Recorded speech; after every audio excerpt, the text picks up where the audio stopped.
What's up, y'all? Welcome back to the Reality Kingdom, where we put the real in reality or whatever. Period. I'm your host, Pharaoh. We are joined by the wonderful Stephanie. How you feeling, baby?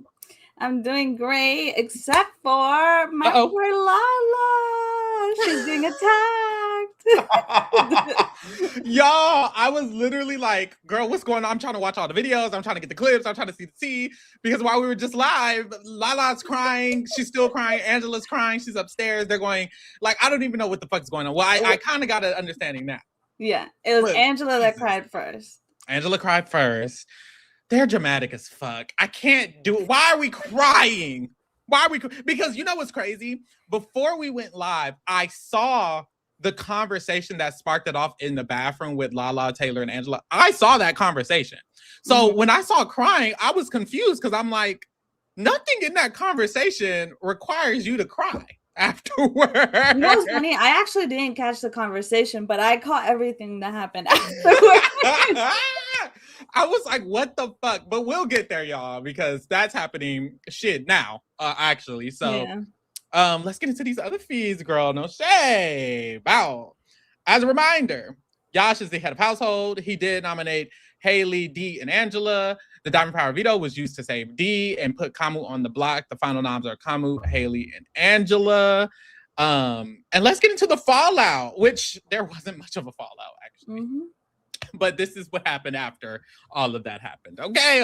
Last night, it was chill for a while. There was only like literally one or two conversations that I had from last night, both involving Kamu. Initially, Kamu is chilling outside, and Yash and Mallerie and them, they're just chilling, chit-chatting, talking. And Kamu starts getting into some of the things that were going on in the game in the first 4 weeks before Yash and Mallerie had any room or information or anything in the game. And he starts revealing how he was working with the icons, how they were working with him and Haley and Chuck, how they were all in a group together. It was giving that he was like essentially revealing the red corner. But before he gets too deep in the conversation, Angela comes over, she blocks the conversation, and she's like, I know y'all don't want me to come over here, but I'm coming over here anyway.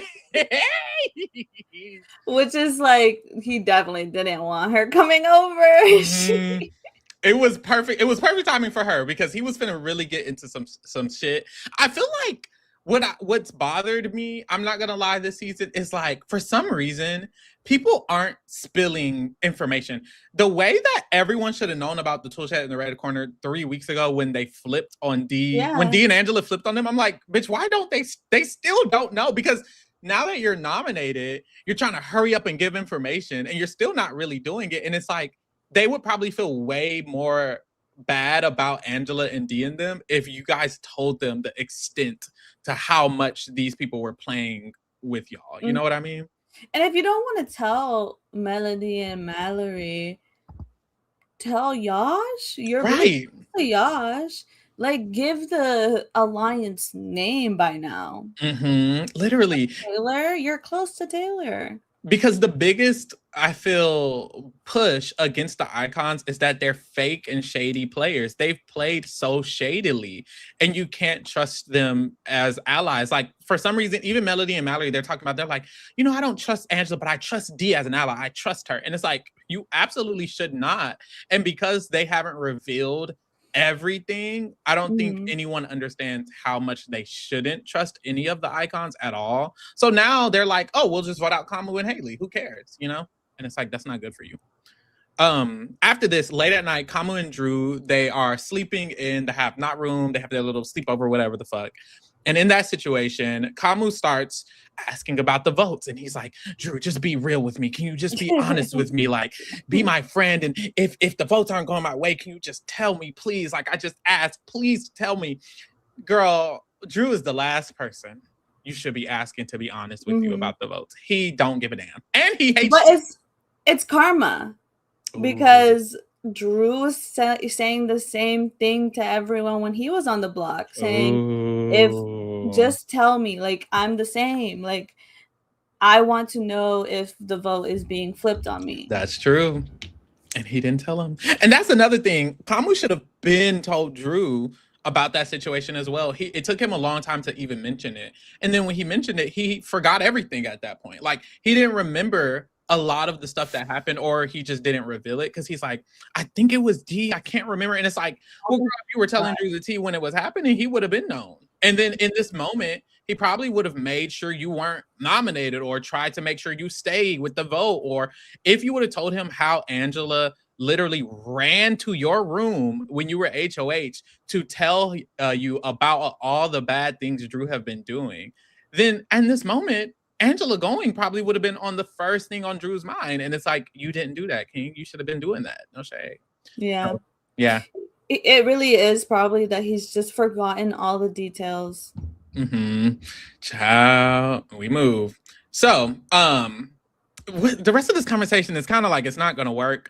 But he's essentially trying to figure out, oh, so if it's Angela and Haley, I feel like we should be evicting Angela. We got to go after the icons. He's giving his pitch of anti-icons and how it should be obvious that we're evicting Angela, even if it's Haley or even if it's him. And then he says, low key, you know, if I were to lose the blockbuster, I think it'd be funny because the icons would see that I have the votes to stay. Like, I kind of want them to know that, like, the house is against them, that we have the votes and I'm going to stay regardless. And it's like, oh, poor baby. You don't. I didn't see the clip, but I thought Drew has been walking around saying that he's like fine with like he might lose it on purpose. He didn't say he would lose it on purpose. He said, if I were to lose, he was basically like, I almost don't even want to win because then the icons will know that that I have the votes anyways. Okay, then, so not quite saying he's gonna lose it on purpose, but kind of. Yeah. But then Drew literally asked him, he's like, wait, so are you gonna throw? And he's like, absolutely not. I'm gonna win. I'm gonna try my hardest to win. But if I don't, I think it'd be funny. So I was like, okay, Drew, he kind of cleared it up to you as well. So yeah. Well, Kamu literally said he would not throw it, but he thinks it would be funny if he didn't win and then he stayed with the votes. And it's like, girl, you wouldn't stay with the votes, but okay. And that was it for last night. This morning, we see Haley now has her morning coffee and council meeting with Taylor. Like, Taylor is now her counselor. She sits in her little chair in front of Taylor's pod with her coffee every single morning, and they just chit-chat for like an hour and a half. And then everyone knows that they're chit-chatting for like an hour and a half, so everyone has been like a little bit like, okay, they're obviously together. But yeah. In this combo, Haley is like, I'm a little bit annoyed with Kamu because he told D all of the information that I told him, which he did do in his one-on-one with D after the Diamond Power veto was used. He revealed that Haley told him this, and that. So Haley's like a little bit annoyed with it, but not too much to where she would go against him. She's just like, ugh, he's annoying, like a little bit. Yeah, like, why would you do that? Yes. And then they start talking about Angela, and Haley's like, I just feel like Angela deserves to be here. You know, I don't even think she's really with the other icons. I feel like it's D and Devins and that Angela isn't really with them. And Taylor in this moment is like agreeing, and they're kind of like agreeing that it's Barrett, Devins, and D and not Angela. But I think Taylor's just agreeing because that's what Haley said. Yeah, like she's just agreeing. She's just being a yes man. Even, but in her head saying like, girl, you don't think they're together. Right. And in this moment, she keeps mentioning Barrett, and Taylor definitely insinuates that Barrett is with them as well. And put a pin in that because Haley has this weird relationship with Barrett that's one-sided because he doesn't give a fuck about her, but she likes him. So put a pin in it, child. Kamu and Mallerie, they have a good conversation in the HOH room. And he's essentially pitching the same thing that he pitched to Drew for the most part, which is that the icons have to go and we should all be unified against the icons. And he even throws out the fact that they could all work together in an alliance. Him, Yash, Taylor, Melody, Mallerie, maybe Drew, maybe not Barrett because he thinks Barrett's with the icons. Yeah. But that's his like basis of the pitch.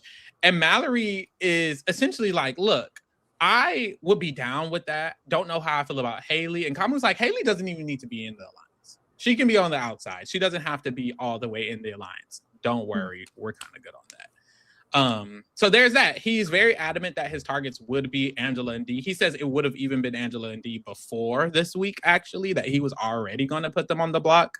So there's that as well. And then he reveals D's power.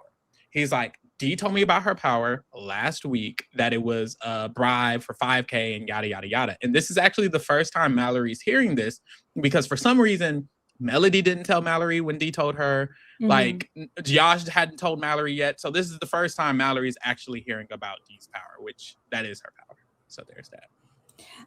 But Mallory, I think this whole time is like playing in his face, though. Like, she don't want to be with him. Like, she hopes he gets evicted. Yep, she's voting him the fuck out, and she don't give a fuck. She keeps saying, oh, if Haley wasn't here, I'd trust Kamu. I think she's just using that as a reason to vote Haley and Kamu. Like, that's not true. She's just talking. She don't like that Kamu, man, and she does not like Kamu. Period. After the only one that's like fully clocked him. Yeah, all the way. She is over him. She's done. After this, he leaves the room and Yash comes in the room. And Yash is like, damn, I really wanted to talk to you and Melody. Like, low-key, I wanted to talk to both of y'all because I have some tea to tell y'all. But fuck it. I can just talk to you. Who cares, right?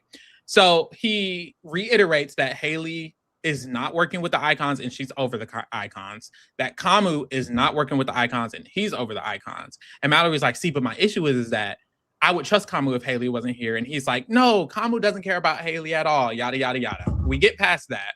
And then he reveals the real tea. He's like, last week when I talked to Dee, no, not last week, yesterday, 2 fucking days ago, when I talked to Dee, she told me if she was HOH, she would nom Haley and Drew. And I fuck with Drew. So I was like, okay, I already don't like you because of that. Why would you nominate Drew? That was our first one-on-one. And then she left and she came back. And when she came back, she revealed to me her power. So now Yash confirms what Kamu just said about the power, that Dee has the BB bribe, yada, yada, yada.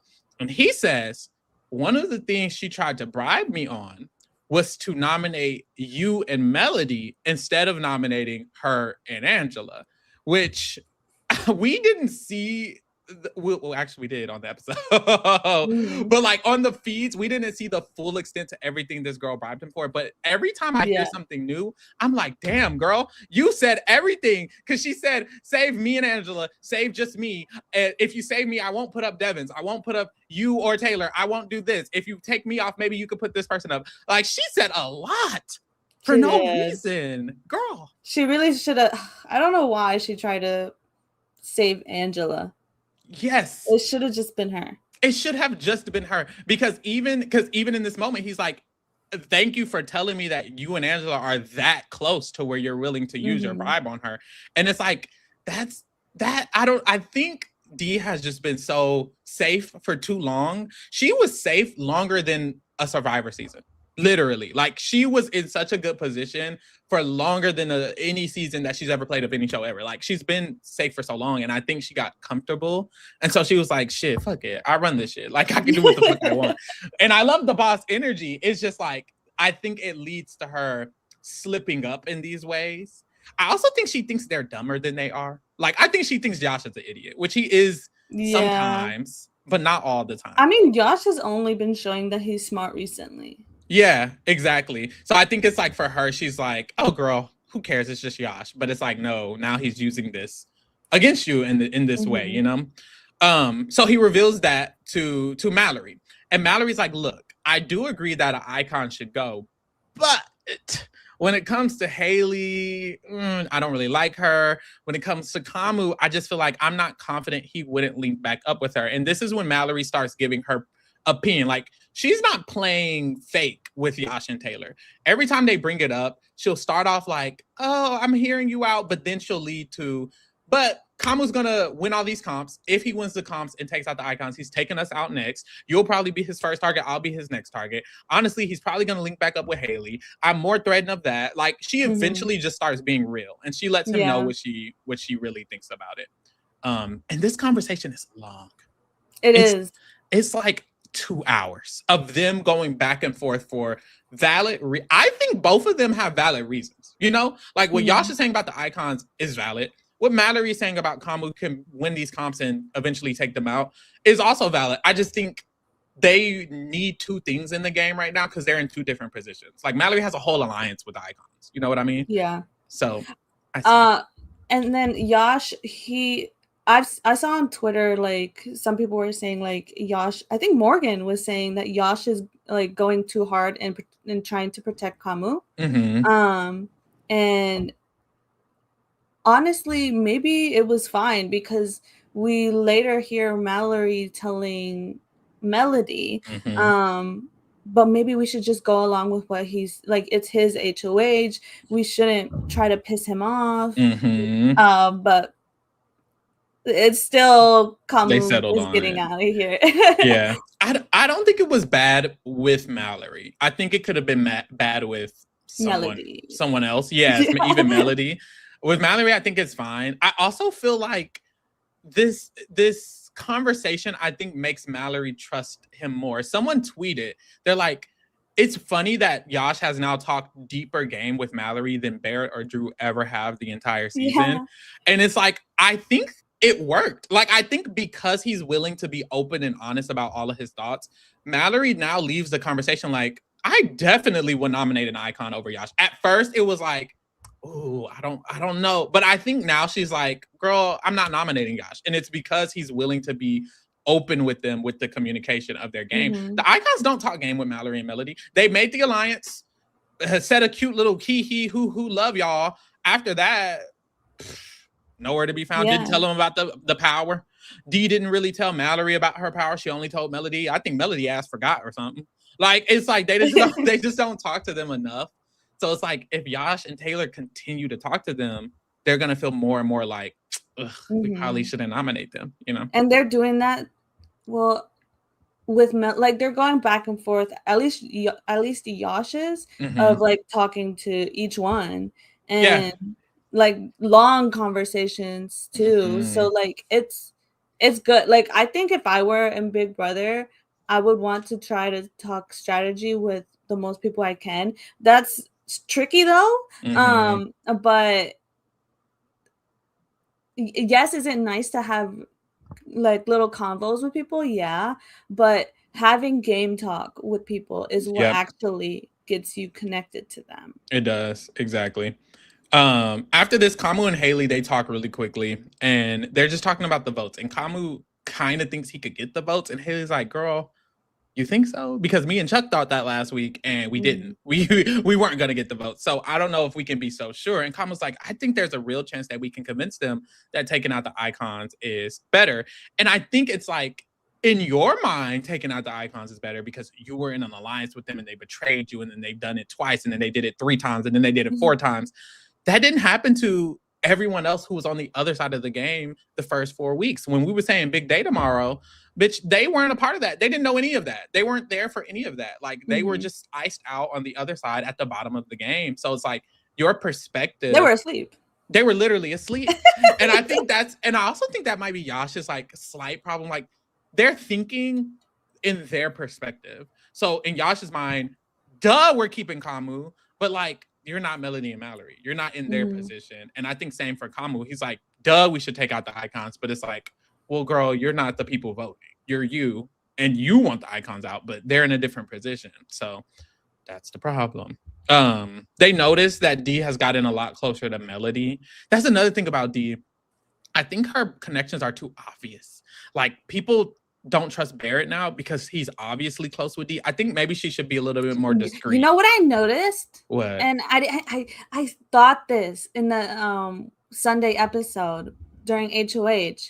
I was just like, that shirt is really big on her. Girl, you know who it was. Her shirt? It was Barrett's shirt. It's Barrett's shirt. During the HOH, he was wearing his shirt. He's wearing it right now. He's literally wearing it right now.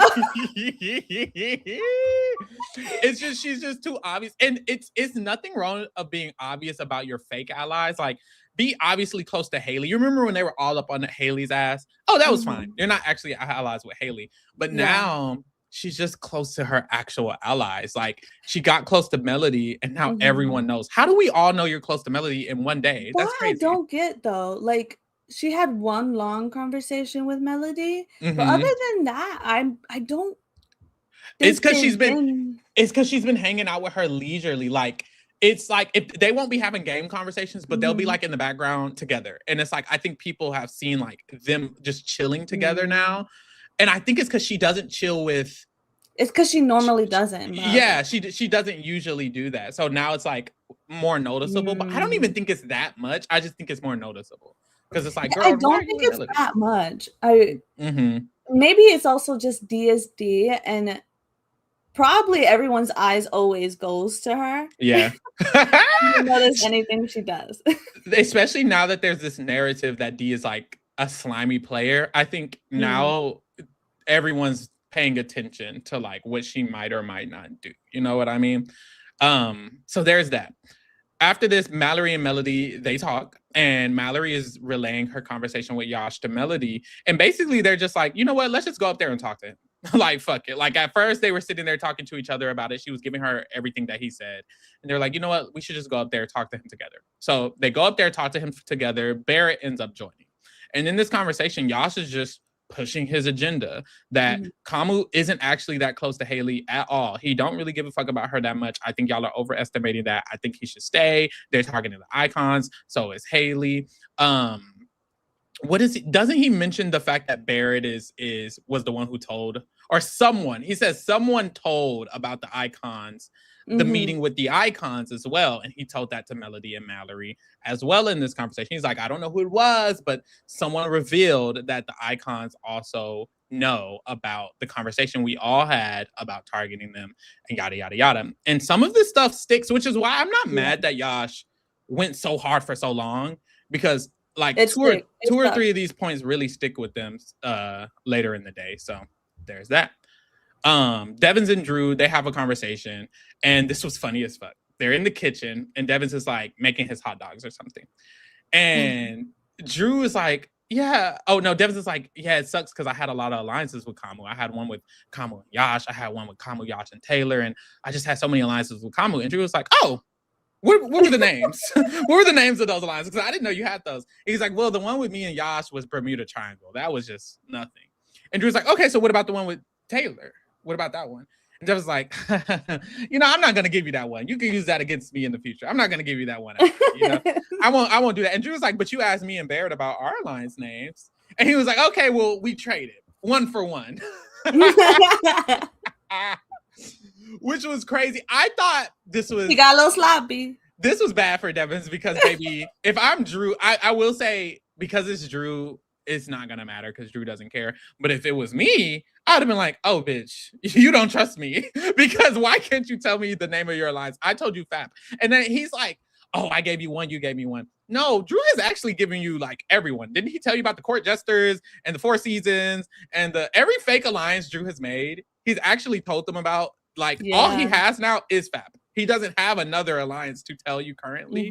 You're the one who had 5 because you have the Wolf Pack, you have the fourth, the whatever the fuck else shit. All 3 of these shit, you know. I did just watch an interview that Sophie had from Survivor. Yeah, she was talking about Big Brother, and she mentioned how like once you're like in jury and like in those final 2 seats, no one gives a fuck about what happened in the first 6 weeks or in the first 4 weeks, 5 weeks, whatever. So it's kind of like that, where like to Devins, it's probably like, so. I don't like, that was so long ago. Jason, who? Like, yeah, like that doesn't matter. I think so. Like, too. What matters is now you only gave me 1. That matters. Yeah. Those other ones are dead and gone. And that's the thing. I don't even mind. Like, I feel like from Drew's perspective, I'm like, girl, Drew, what do you think? Are you gonna leave this and be okay with that? Like, you know, you only have 1. You know that's all you have right now. You're not actually playing. But that's the thing. I think Devins also thinks Drew is in more.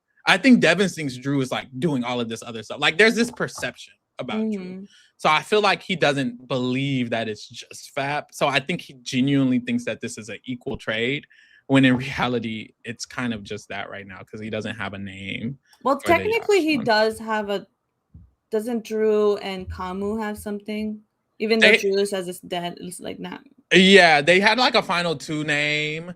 The handlers or the handyman, something. The handyman. I want to say they had that. Yeah. So I guess he could have given him that up. That's the thing. I feel like he just forgot about that. No shade, but that's no, he didn't. He talked about it today.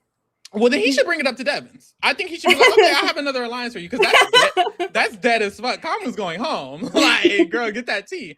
But I just would have been like, okay, that's suspicious. Later on, Taylor and Kamu, they talk. And they're talking about how everyone loves Devin. They're like, he's the most dangerous person in the house because literally everybody loves him. And even though he has these great personal relationships, he separates game from personal, which is why he does what he does with the moves. Like he puts up Kamu even though y'all are cool. He'll put up Romy even though y'all are cool. He doesn't give a fuck. So he's a big threat. And Kamu's like, so what's the vibe? What's the vibe in the house? Who's going home? And Taylor's like, girl, the vibe is no one's talking. Nobody's talking to anyone. And the other vibe is D is still acting weird towards me. And I don't know why. And Kamu's like, well, girl, I mean, it's because she doesn't trust you. That's why. And Taylor says, even if D doesn't trust her, she doesn't have to act that way. So Taylor feels like D is acting weird. Kamu's like, well, duh, it's because she doesn't trust you. And Taylor's like, even if she doesn't trust me, she could still talk to me. She hasn't talked to me in 3 days. She doesn't Taylor's feelings are hurt. She doesn't really interact with her. Because there was a moment where D and Taylor talked often. Like, even just socially. They would just talk. Like, D would just go in the bathroom, chat with Taylor really quick, vice versa. They talked a lot week 1. Like, and after that, they kind of kept it up. So it went from like constant to nothing. And that's kind of what happened with D and Kamu as well. Like it goes from like a lot to nothing really fast. And Haley. Same thing with Haley. It went from a lot to nothing. I think D just can't do it. Like she's constantly saying like she's over the hugs. She hates that she has to hug everyone all the time. I think it's also she doesn't want to talk to people who she doesn't necessarily need to talk to. Or like feels like she needs to talk to. Yeah, I think that's what it is. I don't think she feels like there's value because she's like, well, they're not working with us. They're working against us. She knows Taylor is working against her right now. She's like, they're against me, so I don't have to talk to them. Which isn't great. True. I think that's much more true in Survivor. Like, right? Yeah. Like in Survivor, you have the numbers. You don't have to talk to anyone in the minority in Survivor because you literally have the numbers forever for the rest of the game. It's kind of just set in stone. That's the way Survivor works for the most part. But in Big Brother, it's so different. You can't not talk to people. You're probably going to be on their block. Like if Kamu stays and wins HOH, I mean, you haven't talked to me until now. Same thing with Taylor. Like same thing even with Haley. Even Haley still feels like D is treating her like weirdly, like she doesn't talk to her. And so these people are pushing her name. The reason she's nommed is yes, she felt some way about Kamu, but she also stopped talking to Kamu. Kamu's like, oh, it's true. The information I got about you is true because you're not talking to me. So then he's pushing people to target you and it kind of almost is working. And that's not good. Even if those people, you don't care to value them, they could influence other people against you, you know? And I think that's what she should be concerned about. Like, you don't want Melody and Mallerie to feel influenced against you or the icons or the mosh pit or anything because you kind of have other people talking against you so much. You know what I mean? So that's what she should worry about. I understand oh, girl, I'm not with them, but they can still affect other things happening. Yeah. But Kamu's like, that's how D moves. You know, if she'll lie about you and then she'll stop talking to you. And it's like, damn. So there's that. Later on, Mallerie and Lala, they have a conversation. And this is why I like Mallerie. She's doing really good because she talks to like everyone now about game. Like she'll talk to anyone about game now, like even Lala. And Lala is like, look, how you feel about Devins? Because I don't know. Mallerie's like, I don't think I really trust him. She's like, right. Because he told Kamu that he would never put him on the block. And look what happened. He did the same thing with Rome. And Lala starts just talking shit about Devins. And Mallerie is agreeing. She's like, you're right. I felt like this with Rome too. Honestly, I don't necessarily trust him either. And I feel like D might still have a power. Like she might have an HOH takeover, or she might have something else that he has, that she has something. And Lala and her agree that they feel the same way. They feel like Devin and D are locked in. Lala says they both need to go before jury. And Mallerie's like, you know what? I agree. I don't think Mallerie necessarily cares for that specifically, like that they're the next two gone. But I don't think she trusts Devins or D. At all. Yeah. Boom. Haley talks to Barrett. Haley's like, Angela isn't really involved with D and Devins. You know, I don't think she's really with them. I think Angela's doing her own thing, and then D and Devins are over there. But I wanted to warn you, people are feeling like you're close to Devins.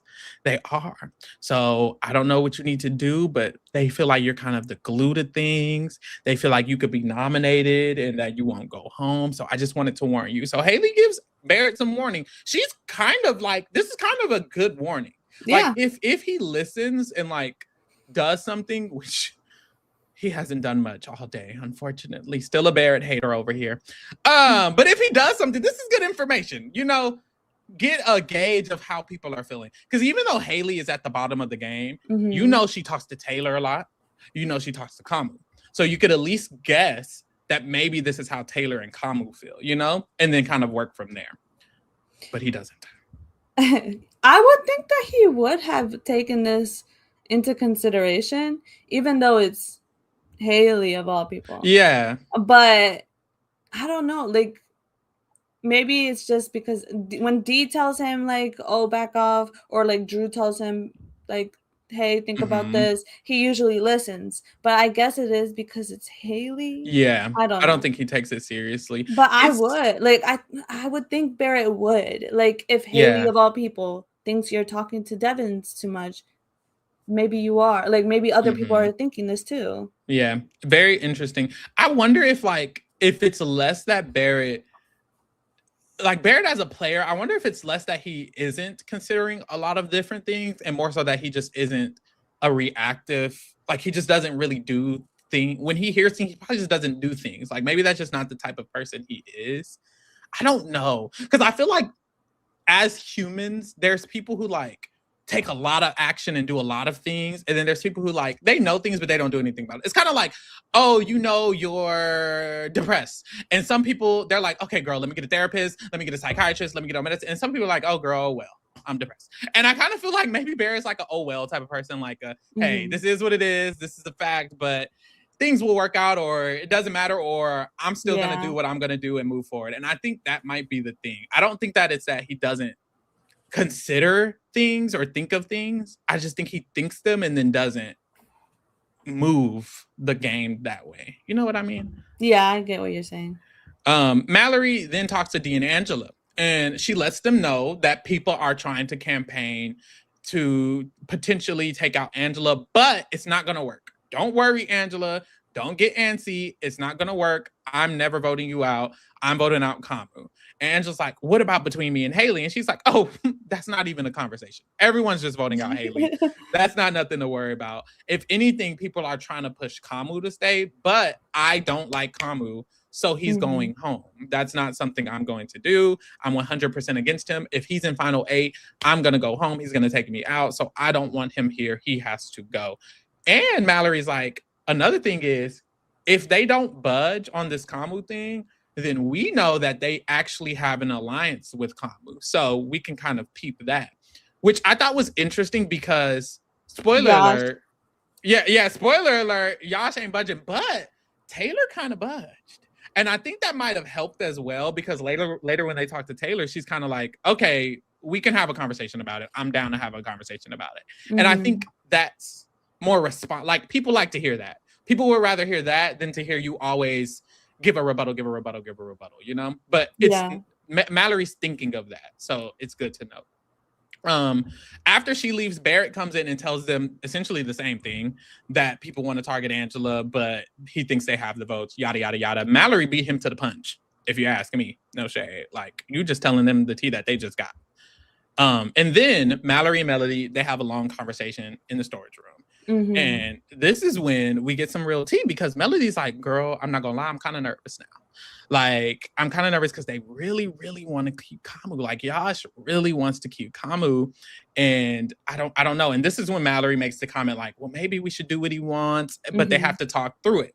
And as they talk through it, Melody's like, look, the icons, they definitely are just using us, because I think they know that our position is that the 4 of us could or could not target them. And if we don't, now that's 4 people not putting them on the block, and they know that, and they're using that to their advantage. But I don't know if I trust them. And Melody's like, I'm gonna be honest. Oh, Mallory is like, I'm gonna be honest. I was never down with the mosh pit. The mosh pit was always fake to me, actually. I was always going to put them up. No shade. Don't tell them anything, but I might even nominate one of them next week. Like, I might just put one of them up next week. I'm not loyal to the mosh pit. And it's like, oh, okay, girlies. She went, I've always wanted an alliance named the mosh pit. And then Melody goes, and you're going to turn your back on them in a week. And then we get into some even more tea. Melody's like, I low-key don't trust Barrett because he is definitely the one who told the icons about that conversation. And they are right. Barrett was the one who told the icons about that conversation. They got him clocked. And Mallory's even like, girl, I'm not gonna lie, like, you're right. I kind of agree. Like, he probably did do that, and I don't like that. And then Melody brings up how when they were making the mosh pit, Angela said the comment that the five of us were already working together. I have a question. Yeah. Or I have a theory, and I want to know what you think. Okay. Angela did that on purpose. I think she wanted them to not trust the boys as much. She said it too many times, too happily, for me to think that she wasn't doing that on purpose. I think that's why she did that. I see it. I agree.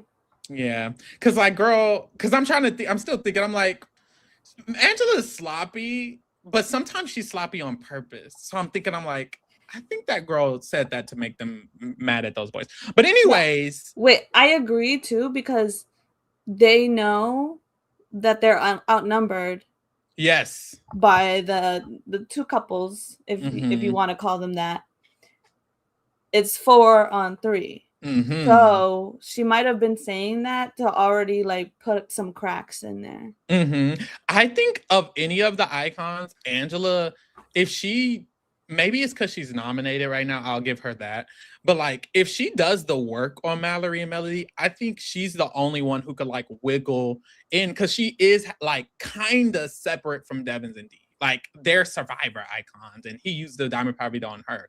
If Angela like tries to squeeze in with Melody and Mallory, I feel like it could work if she like really, really, really tried. But right now, they're kind of like the icons could go, especially because they feel like Taylor and Yash would prioritize Melody and Mallory, whereas the icons would prioritize Drew and Barrett.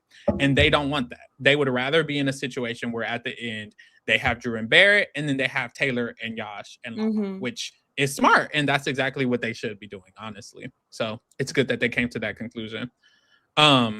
Melody also talks about. Go ahead. This question. Christine, I think, is asking: has Mallory told Drew about this distrust in a big mouth Barrett? No, because they also don't trust Drew. Yeah. In this conversation, Melody was like, "Girl, and Drew," because I thought Drew was my number one since the beginning, but he didn't tell me shit about an alliance with the icons, and that's something that he should have been told me, because we were together since week 1. She's like, what the fuck, like, I could have swore like he didn't tell me anything. She is irritated down, and that's why they came to the conclusion like they can't fully trust going to the end with the icons and Drew and Barrett. They agreed they won't target Drew and Barrett, they won't take out Drew and Barrett, but the icons would have to go. So I think ideally for Melody and Mallory, they'd probably want Kamu, Haley gone, and then the icons. And then I think they'd want the end game to be with the rest of the people there. So there is that. But Melody also mentioned, I don't know if you're going to bring this up, but she was bringing more suspicion that she has on Drew, on the fact that the alliance she had with the lovers, the Rome and Lyric, what was it called? The Four Seasons. Yes. The 4 Seasons. 4 Seasons. And how that got revealed somehow to Devins on his HOH, and like how that's the reason that she was on the block. But out of everyone on there, the only one that seemed unscathed was Drew. And how is that possible? And which she was like, she's connecting the dots. Se están poniendo las pilas, las niñas. Period.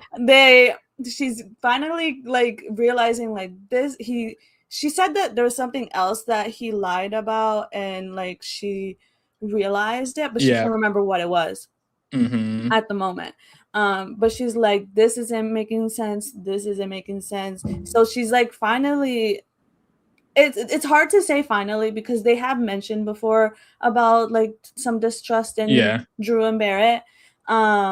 So it's hard to think like, are they ever gonna do anything about it? Yeah, it's like now they have information that they've never had because of this mosh pit. Because the mosh pit's created, it's like, oh, y'all were the ones connected to the icons this whole time. They always thought it was the Red Trio and the icons, and that Drew and Barrett were never like in anything separate with either of those things. They just thought, oh, they were just using them as numbers.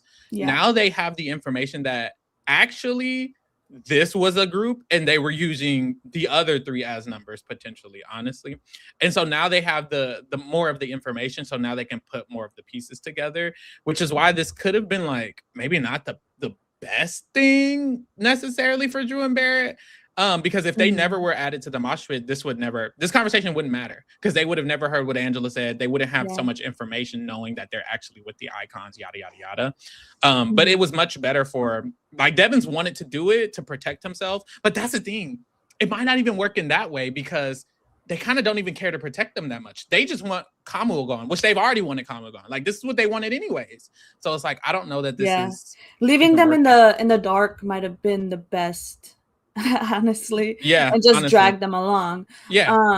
But they did end the conversation in the storage, I think, with saying, like, Melody saying, oh, but we don't want to target the icons until like 2 more weeks. They said 2 more weeks. They also mentioned potentially throwing. Like, Mallerie is like, oh yeah, throwing. Mallerie was like, low key, I didn't try that hard in this HOH, and I feel like maybe I won't again. Melody says the same thing. She's like, low key, I don't know. Like, they both keep saying low key. They don't know whether or not they want to win this next HOH. But it kind of feels like both of them feel comfortable enough because they understand their position is really good, and that they might not need to win the HOH. Which is also true. Yeah. Like, you don't, like, I get wanting the icons out. They're saying they don't want it for another 2 weeks. It's so maybe they don't want to win it. I said on the recap, I was like, if Kamu stays, then I feel like they should try to, and then if Kamu goes, it's like, girl, actually, or whatever the fuck I said. The point is, I feel like there's a world where it makes more sense versus where it doesn't. Like, the icons will I kind of feel like if Kamu goes, they don't want, because if Kamu goes, Yash is the next target, and that's not good for them. So part of me is like, maybe you should want to win if Kamu goes, because then Yash will be targeted, and if Yash goes home, that's bad for your game. But if Kamu's still here, Kamu will be targeted, and that's good for your game. You know? If Kamu's gone, if anyone on the right side of the screen wins, Yash is most likely a nominee, if not a target, because of Haley. People might say like, oh, Haley's the target. Yeah. But she might not actually be the target. So I agree. Like, it might be already time to put the icons up if you want to keep Yash. Yeah. That's why I wasn't, Devin's move of putting up Kamu, I'm questioning, because if they actually get Kamu out, now Melody and Mallerie could just link up with the other 3 people who they already want to link up with against y'all. You know what I mean? Like, it speeds it up. It speeds up the process of turning on the icons, because Kamu's the only other threat in the house other than Devins and the icons, honestly. And if he goes for Melody and Mallerie, they're probably like, oh, wait a minute, the icons can actually just go now. Like, it's very quick. So that might be the issue, but we'll see. After this, Taylor ends up coming into the storage room. They stop talking for a little bit, and then they kind of get back into the conversation of the vote. And they're basically going back and forth, and they all agree that everyone's kind of going back and forth. And Taylor's like, maybe the people who are deciding the vote should just get together and talk about it. Them, Drew, Barrett, her, to just talk about what they need to decide on. And then they go back and forth between what they want, because Melody and Mallerie are giving their points about Kamu and how they don't really trust him with Haley. And Taylor does admit, she's like, honestly, y'all, I'm biased. I just like Kamu. I'm gonna be real. Like, I do like Kamu. I like him. I don't want him to go. So I'm a little biased, but I'm hearing what y'all are saying, and I'm willing to like talk it out and kind of agree upon what we can agree upon, essentially. They also talk about how Barrett is a little close to the icons. Taylor mentions it, and she's like, I'm scared that he wouldn't even nominate them or go against them when it's time. And Mallerie and Melody are like, they think he would. Girl, I don't think he would. Like, I think honestly, maybe he'd put up maybe one. I think he may put up one, because I feel like the thing about Barrett is, like we were talking about it earlier, he doesn't talk to the other people. He kind of has to put up, like, he's made it so because he doesn't talk to anyone else, in his mind, he probably definitely has to put up Taylor and take her out, take out Yash, take out Kamu, take out Haley, take out Lala. Like, I don't see him wanting to take out the icons because he talks to them all the time. Those are his closest allies. And he probably feels great with the mosh pit. Mosh pit is great for him. He has 3 people over here, and then he has 3 people over here. So he probably genuinely would take out everyone else. I think if he has to put up a pawn, then maybe he put up an icon pawn, you know? Yeah, I think he possibly would put Angela up as a pawn. Yeah, I think so too. And there you go. So that's how this conversation went. They agreed to kind of just reconvene about the vote. And we move. And then this is when we get to the Lala and Angela drama. Girl, Lala, Angela, and Taylor is cleaning the bathroom, and Angela sits down next to Lala, and Lala is like, so, Angela, how closely are you working with D right now? And Taylor is like, oh, that's not a question you ask people. And Angela's like, well, okay, this is what I can tell you. Do I tell her things about you? No. Do I want her to go against you? No. Do I advocate for you with her? Yes. That's what I can say. And Lala's like, okay, and so if it's a vote between Devins, and let me think of somebody else. Let me think. I don't want to say myself, not me, but if it's Devins and Yash, if it's a vote between Devins and Yash, who are you evicting? And just like, I mean, this is what I'll say. Yash hasn't really offered an alliance with me. I would love to work with Yash, but he hasn't offered an alliance with me. And Lala's like, so what about Devins? If has Devins told you he wanted to work with you? Are you working with Devins? And it's like, girl, and she just asked her question after question after question. Angela started getting annoyed. Angela's like, are you working with Kamu? Would you save Kamu over me? Who are your closest allies? How do you feel about Yash and Taylor and Kamu? Like, Angela just starts asking her the questions back. She started to get annoyed. She's like, low-key, you prying a little bit. And so this was just such an awkward situation. When Taylor slightly walks up, Taylor's like telling her, like, you don't need to keep asking this. And Angela, you don't need to keep answering. And she walks off for a little bit. And Lala whispers to Angela, she's like, I'm asking these questions in front of Taylor because she needs to know that you're not under Dee's spell, because Dee's a poison and she's a sink and chip, and she needs to know that you're not with them. And Angela's like, okay, girl. So it goes on for a while. And then Angela eventually leaves and she goes upstairs. And when she leaves, Taylor kind of checks her a little bit. She's like, why are you doing this? Why are you bothering her? Why are you asking her all these questions? I don't get it. And then Lala is telling her she needs to know that she can't work with D. She needs to know she can't work with D. So this was Lala's way of getting Angela to understand not to work with D, because this is how people are feeling about her, I guess. She also says something like, bottom of the line is, I need to make sure she stays here. And I'm like, how does this help with that? But okay. So Angela goes upstairs. I think she's in the HOH room for a little bit, trying to not cry, crash out. She's looking crazy. Taylor, she goes to the storage room really quick. She talks to the camera. She's like, why would she do that? Why would Lala do that? Lord, just give me 2 more weeks. Just give me 2 more weeks. Give me the jury and then I'll surrender. I will. And it's like, girl. She really just wants to make it a jury. I don't know. Why does she keep saying it? Because I'm like, girl, you're saying this to God. God's going to get you out right when jury starts talking like that, girl. I need you to stop saying that. But like, Haley's saying she don't want to make it to jury and be in the jury house. Yeah. And Taylor's saying the opposite. She wants to make it to jury and she wants to be in the jury house. Like, girl, you're manifesting exactly that. You need to stop, please. But yes. So Angela's upstairs. She's in the HOH room for a little bit. And then I think she goes to the gym. She starts crying in the gym with D. Yes. Her and D have a conversation. And at first, D is like trying to talk just game in general. I will say D don't get it. Because literally, I think because D and the icons are no longer in like the position of all the information, their game talk is kind of like general now. Even when D's talking game generally, she's like, we got to keep our eye out on Drew and make sure we're good with the mosh pit. And it's like ABC shit. They're not really moving any of the game. But Angela, she kind of reverts the conversation back to the situation. And she's like, yes, it's just like her asking me that. I'm just like, I don't understand why she's doing that. Drew ends up entering the room. And when Drew enters the room, Angela's like getting a little bit more hyped and excited about all the situation that was happening downstairs. Drew has to start calming her down. Look, you're good with everybody. You're good. You don't have to worry about that. You don't have to worry about any of the things she's saying because you're good with everybody else. I don't even understand why Angela was so stressed. Why was it stressing her out so much? She's Angela. That's true. That's true. That's true. Child, so all of this occurs. Angela's literally crying. Everyone knows she's crying. Taylor, in the meantime, is explaining. I do want to say that I think Drew maybe won her over a little bit here. He was doing good. Pulled her heartstrings. And I don't think it was in a way where like Angela's going to be like, oh, he was trying to win me over. Mm-hmm. Like, I think he actually kind of won her over. Mm-hmm. A little, not entirely, maybe. It's Angela.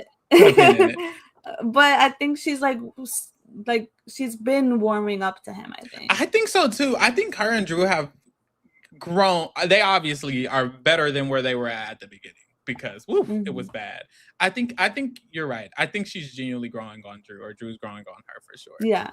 In the meantime, Taylor is in the HH room explaining to Yash and Melody, I want to say, about what Lala did. And she's irritated. She is really irritated. She's like, honestly, I want her to go.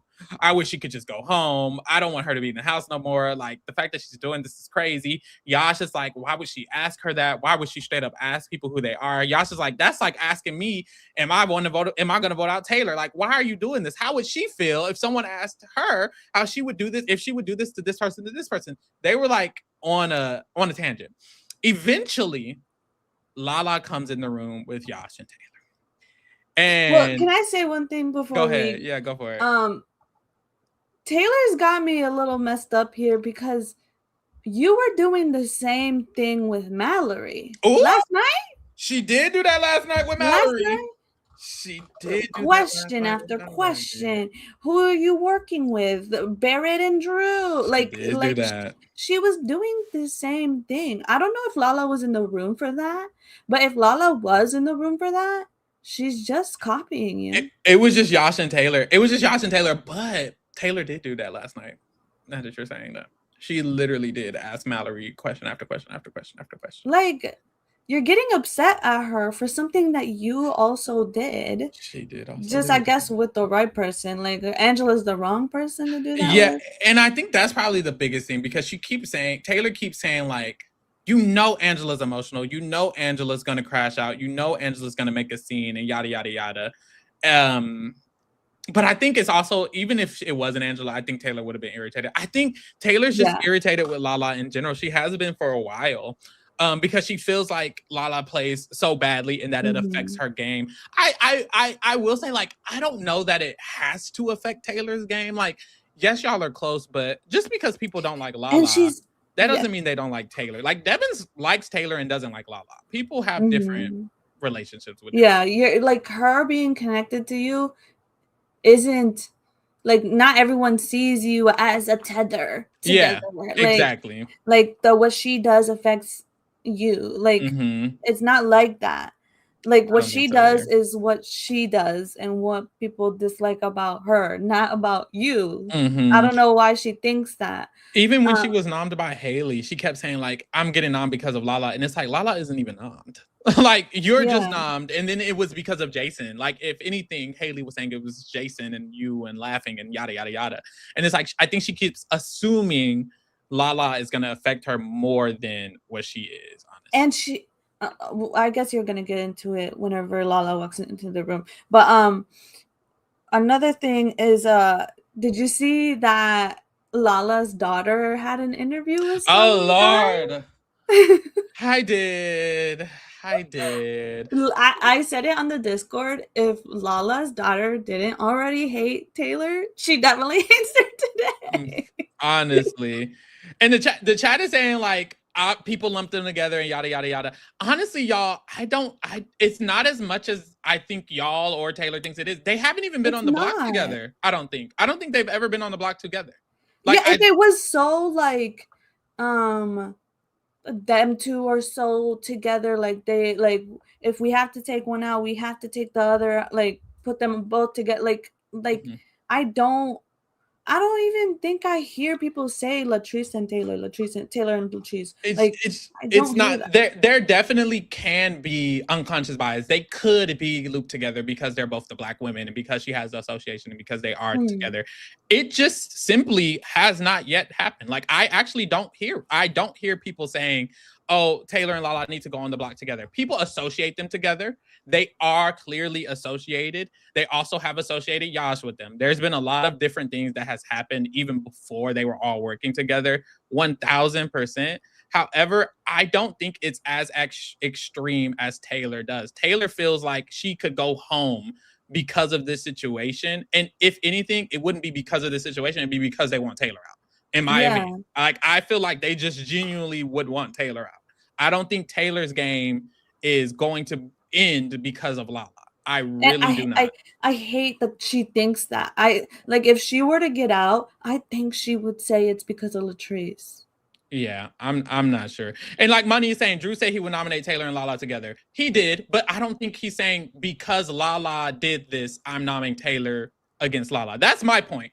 No one has said I'm nominating Taylor because of Lala. Yeah. That's all I'm saying. Although they have association together, I don't think because Lala is acting kooky and crazy that now Taylor is going home because of that. Taylor would go home because people are afraid and scared of Taylor, which is weird for its own reasons, not because they don't like Lala. Those two things are two separate things. Yes, they're connected. Yes, there's unconscious bias. Yes, there's all of these other things.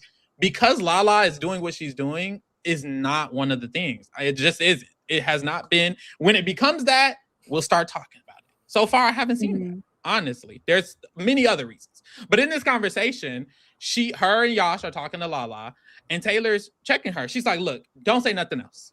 Don't say anything else. And I will say, I don't mind this conversation at all because even if Lala, even if, well, the way they was talking was real crazy.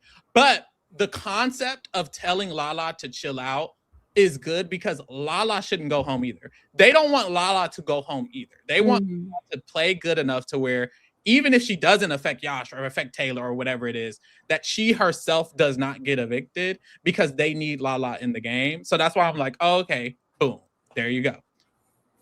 But yes, they're dragging her. Yeah, it's so bad. Like they told her to just shut up, and like they're Yash try to be nice a little bit. He was like, it sounds mean, but yeah. Be you, like go, like you can still be you, but just shut up about don't play game with anyone, don't talk game. And Latrice is just there sad and basically already in tears, and she's just like, okay, I won't talk. I just won't talk. And then at first, and then they say just don't talk game talk, and she's like, okay, I just won't talk game talk to anyone. I mess everything up, but crying, and I'm just. It was crazy because she was literally like, so tomorrow I should just say good morning, good night, and that's it. And they said yes. And Yash was like, it sounds bad, but yes. It sounds bad, but yes. Don't game talk at all.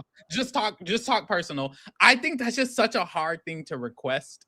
Also, it's unrealistic. That's definitely not what they were supposed to say. Yeah. When somebody's gets into a moment like that, you're actually supposed to be like, no, babe, no, that's not what we meant. But it's just that's not how they communicate. That's not how they communicate with Lala. That's not how Lala listens. Also, I feel like they have a relationship with her and they know that if they say it this way, that this will be the most effective. They were definitely thinking we want to get her in check, not that we want to make her feel good. Like, they didn't care about her feelings in this moment. Honestly, they're like, girl, get it together. They were like, girl, get it together, lock in. You need to do this. You need to do that. Move forward. And she's upset by it. But also, like, if it's helpful for their games, I think that's all they care about. Like, in that moment, Yash and Taylor are like, look, girl, you got to get it together. Because I feel like if it was me, I would be real with her. I probably wouldn't say it the same way they said it, but I would definitely be like, girl, the truth is that when you do things like this, you could go home. I don't want you to go home, and I don't want me to go home if it is because of you. Then I just don't want any of that. I don't want any of us to be in trouble for anything that could happen. Even if it's not happening now, I don't want it to happen. Even if this doesn't cause anything, I don't want it to do. And instead they were like, they're bothered with her. But also, it's 6 weeks that Taylor has had to deal with her, for lack of better words, and feel like she has to. So it's like, she's annoyed, she's frustrated. But Latrice hasn't, like, sure, there's been like a thing or two that Latrice has said or done, but it hasn't been that much, I don't think. Taylor's just been done with her for like since the get, really. Like, she doesn't like that she has to help her ally out. And I just think they're being too harsh, too mean, and not just like they talk shit about her when she's not in the room. They talk shit about her when she's in the room now. Like, now, like, they're talking the shit to her. And it's not the right way to work with your ally. And I hate to say, like, they're being bullies, but it's kind of like when you have that friend who's constantly dogging on you. Like, that's what it kind of feels like to me.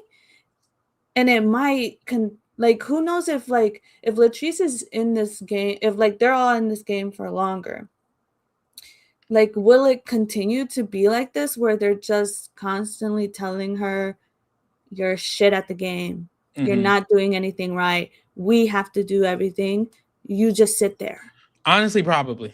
I think it probably will be that. I just feel like they just communicate in that way with her, which whether that's right or not, I don't know. It kind of reminds me of BB22 with Bailey and Kaser. I remember Bailey would like talk to Kaser similarly, basically. She'd just be like, okay, you just need to shut up and sit down. And people were kind of reacting like, okay, she shouldn't be talking to him like that. That's kind of crazy. And then afterwards, when he did his extra interviews, people brought it up. He was like, oh, girl, that's just how me and Bailey talk. And I feel like it would be the same thing. Like, I think Lala's okay with this, although it hurts her feelings in the moment. I think it hurts her feelings, and she understands where they're coming from. And I think because both is happening, it's going to be okay. But as soon as her understanding it stops happening is when it could be a problem for them strategically. Yeah. But I think right now it's like she gets it, so she's like, girl, it is what it is. Because if I was Lala and they approached me that way, I would be like, damn, let me shut up, girl. Like, I would probably be like, damn, they didn't have to come at me that way. But I would also be like, okay, I get it. Let me shut up. I'm probably doing too much. If they're talking to me like this, then it's probably genuinely affecting them. So I feel like it's just the way they communicate with each other. I would like to point something out, because the chat is going crazy. They eat you up? What they say, girl? I said, I'm pretty sure I said, like, I wouldn't call it bullying, or like I wouldn't call them bullies. It's more like a friend that is constantly dogging on you. Yeah. So I'm not saying they're bullies. I'm just saying they're being mean. They're not saying things nicely to her. They're being harsh, and they're being that friend that's constantly like mean to you. Yeah. They were definitely being harsh. Like, it was definitely tough love. Yeah. For lack of better words. Like, it was definitely tough love. They were coming at her crazy. Like, she cried. She genuinely was crying afterwards. She was crying because of the way they came at her. So from Lala's perspective, like, I can't say that they didn't come at her hard, harsh, or crazy, because she literally was crying after the conversation. And I'm sure she feels like she doesn't feel good after that. She felt bad. I would feel bad too. I would hear that and I would be like, damn. And I would feel personally bad. I just think Lala feels bad and strategically understands it at the same time, which is why it's like, okay, this wasn't the best delivery. Like, they definitely did not have to deliver it that way. I think Taylor might have to talk to her. Maybe it depends on how Latrice works through her emotions, I think. But she might have to talk to her because like Latrice does have to play the game. I've even brought up that Latrice doesn't play the game enough. I don't think like she's not talking to enough people. Because that's the issue. Like even the chat, they're talking about like, well, she needs to start playing the game better. But that's the thing, they're telling her not to talk game. That's actually not good. Like her not talking game ever for the rest of the game, she would literally never win. It would be impossible for her to win the game if she never talks game ever again for the rest of the game. Even for the rest of the week, even for the rest of the next 2 days. Like no matter how long they're referencing, it's not good for her to not talk game. She freaking has to wear sunglasses right now because her eyes are probably puffy from crying. Lord, she gonna be okay, but like still, like I just don't think it wasn't even the best advice. Honestly, it was not the best advice in the moment. I think they were both irritated with her, so in the moment they were giving her the advice they felt like made the most sense, but her not talking game ever is not smart. Please, like I see why they said it. They're annoyed with her. They feel like she needs to shut the fuck up, and she do sometimes, but it just wasn't the best advice. And honestly, like if you got to separate yourself, which Taylor has been doing successfully. Which is why I feel like she hasn't been nominated next to Lala whenever there was a chance, because I do feel like people wouldn't. Even Devin said he would nominate Kamu, Yash, and Lala. Like, still to this day, there's people who would not put them up together because of the successfulness at them separating each other from each other. And hopefully Taylor can continue to do that. But like she said, she was in the bathroom during the time that Lala did that. And that was another reason she was annoyed, because she's like, when Angela relays it, she's going to say Lala and Taylor were in the bathroom. And that's exactly what she said, because Lala and Taylor were both in the bathroom. So stuff like that, I understand why it's like, girl, shut up. So yes, and that's where we have it. Taylor was really irritated. I think she's still a little irritated. Lala was sad, doing a lot. Angela was sad. I feel like they all still are. I'm looking at the feeds. Taylor looking at the smoke like it's nothing. Lala ended up talking to Angela. I didn't catch the whole thing. But Lala was crying, and Angela was saying, I guess Lala told her what Taylor told Lala. And Angela was saying, like, I didn't even talk to Taylor. Like, Taylor doesn't even know why I was crying, and trying to say like it wasn't because of what Lala was saying to her. And so trying to like fix the issue of like she doesn't want Lala to be mad at her or like crying because of her. I feel like Angela is like, this is only a thing because Angela went up there and cried. There was no reason to cry after Lala asked you who would you evict over who. Like, why the fuck are you crying and making it such a big deal? I really feel like that's what's annoying. And that's another thing. I feel like this wouldn't matter in other seasons. Like, Lala ain't worse than Felicia. Like, honestly, like in BB25, this would mean very little. Even then, Siri was irritated with Felicia, but it's like, girl, we're fine. There's so many different other people in here. No one's crying about the shit. It's because she's in this season with Angela, who's going to cry about it. Haley, who's going to tell everyone she's a bully. And then they have to act in this way because it's like this specific cast is so curated lopsidedly to where it's like it genuinely is used as a reason. People are using Lala as a reason for flipping the vote. So from Taylor and Yash's perspective, I think they're believing that as the like when Dee said, oh, Lala's being so mean to Haley, we feel like we need to save her. Taylor and Yash believed that. And it's like, that's not the real reason. They're just using it as a fucking excuse, you know? But it's just, this season is just not the best for that. What was I about to say? Something about Latrice. Did I lose it? I might have lost it. Girl, let's get into these feeds, I guess. See what the fuck they talking about. Y'all get into the other stuff, of course. Join the Patreon. We're live every Thursday. On Sundays, we're live as well. Join the Discord. We'll be talking it up. Be talking about all the feeds. You can talk about other people about shit, Lala, Angela, and Taylor. Let's see what their thoughts are. Get into the bracketology. I'm number 33. I'm trying to catch up. I'm in 11th again, I think. Oh. I wasn't safe. What happened? You failed? Who'd you choose? I chose Kamu. And he got he got negative. 4. Yeah, he did. Child, good luck. Get into the reality rewind vote for one of these 10 shows. Somebody's favorite show has a lot more votes than I thought they did. I'm gonna have to count that and see the legitimacy. But they were let me see who the fuck is voting, because something not right. But send in your votes if you want your show to get counted, okay? Alessandro 1, Alessandro 2, Alessandro 3. No shade. He making extra emails like he is for the BB votes. Get into the other stuff we have other than Big Brother, and then of course get into the BB schedule. We're live every single day, every single night.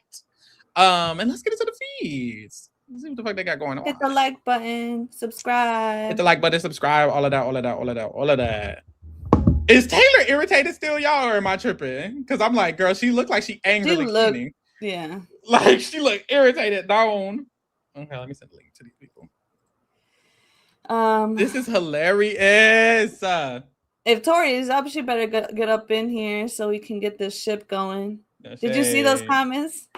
No, what? Girl, let me go look. When we started recording, What'd she say? Tori was going on Stephanie's so hot. Not for Stephanie. Hi, Cass. Hey. How you doing? Where was she? Like right in the beginning. Where was it? Yeah. OMG, Stephanie is so hot. Oh my, Stephanie, stop it. It hurts. She's engaged. Not y'all got a little showman's going on. And then Alessandra goes, we shipping Tori X Stephanie now? Not Tori Stephanie. Bro. I am betrothed. Does anyone fancy themselves a matchmaker? Me. Okay. Set people up. I'm a good wing woman, I think. I love being a matchmaker. I think it's a Libra thing. Rachel liked it too. Jason liked it too, I think, with Rome and Lyric. That would be me. I'm like, yes, let me be the third wheel to your show, man. It's no shade. Mm-hmm.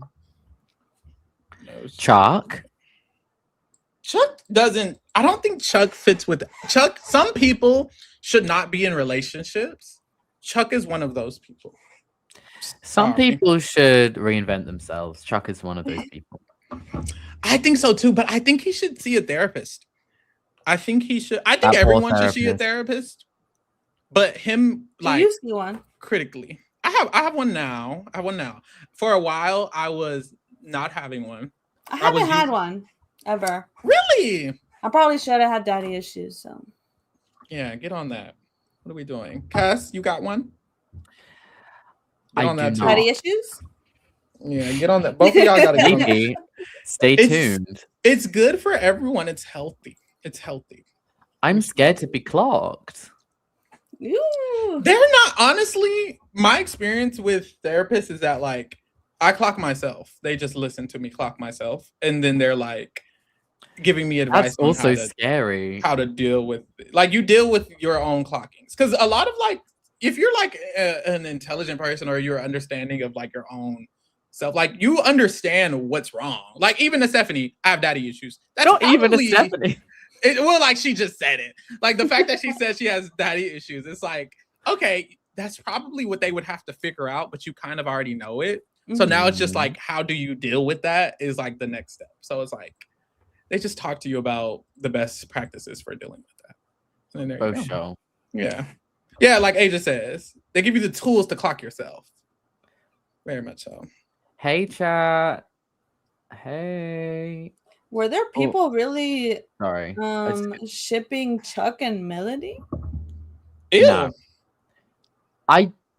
Sorry, Mary Duda. I did love Project Runway not having a cliffhanger last episode, but it was because there was nothing to cliffhang. We all knew who was leaving. Uh-oh. Lizzie. Uh-oh. Oh, that was a thing. Ooh. That was a thing and then when we first got here. Yeah, that was a thing. Yeah. Lee cooled down. Get on that. Uh-oh. Chuck should live in a cave alone. Damn. Yo, not saying I disagree. I heard that he's back on TikTok. I heard that too, and I muted that. Oh. Well, I don't need to hear what Chuck's saying online. Me neither, honestly. What could he say? But yes, back to what I was saying. He needs to see a therapist. Like, you know how, like, in general, everyone should see one? For him, it's like urgent. Like, I'm diagnosing him. Like, you quickly need to go, or else you won't be able to function in life moving forward. Mhm. Like, I'm worried, genuinely. Because why did he walk in there saying that he's the only brother to like 3 sisters and he's gonna be working with women, and did none of that? That was interesting. I saw his response to that. He says, you know, when you enter the Big Brother game, you end up throwing your strategy out the window and adapting to your surroundings. That's a ChatGPT answer. People are using that way too much. People are getting too addicted to it. I think so too. I'm definitely a little guilty of using it here. Why did you even download it? I didn't at first. You know what's crazy? I didn't. I started using the Google global version, and I was like, "Oh Lord, this is crazy." But the issue is I would Google something, and it would be the AI overview, and then I would be like, "Well, now I'm already here." Like, goddamn. So you went out of your way to download ChatGPT? I did. I'm guilty, but I'm not happy about it, and it got. What about you, Cass? Do you have it downloaded? It's going now. I don't. Okay. I have used it in a browser, but I don't use it that much. I don't even know what that motherfucker's logo looks like. Just delete it. Well, you don't have it. I don't have it. You don't have it. You need to delete it. It's gone. It's gone already. Ryder says use the ChatGPT instead. That's not any better. My goodness. If anything, that's worse. The environmental impact is my sanity. I saw like the CFO or CEO or whoever like created or is like a part of like one of the AIs. He said that he wants intelligence, but he's talking about like AI to one day become like a bill. So like our water bill, like our light bill, he wants AI to become so like people are so dependent on it, and it's so normal to like use that it's like another bill. That's horrid.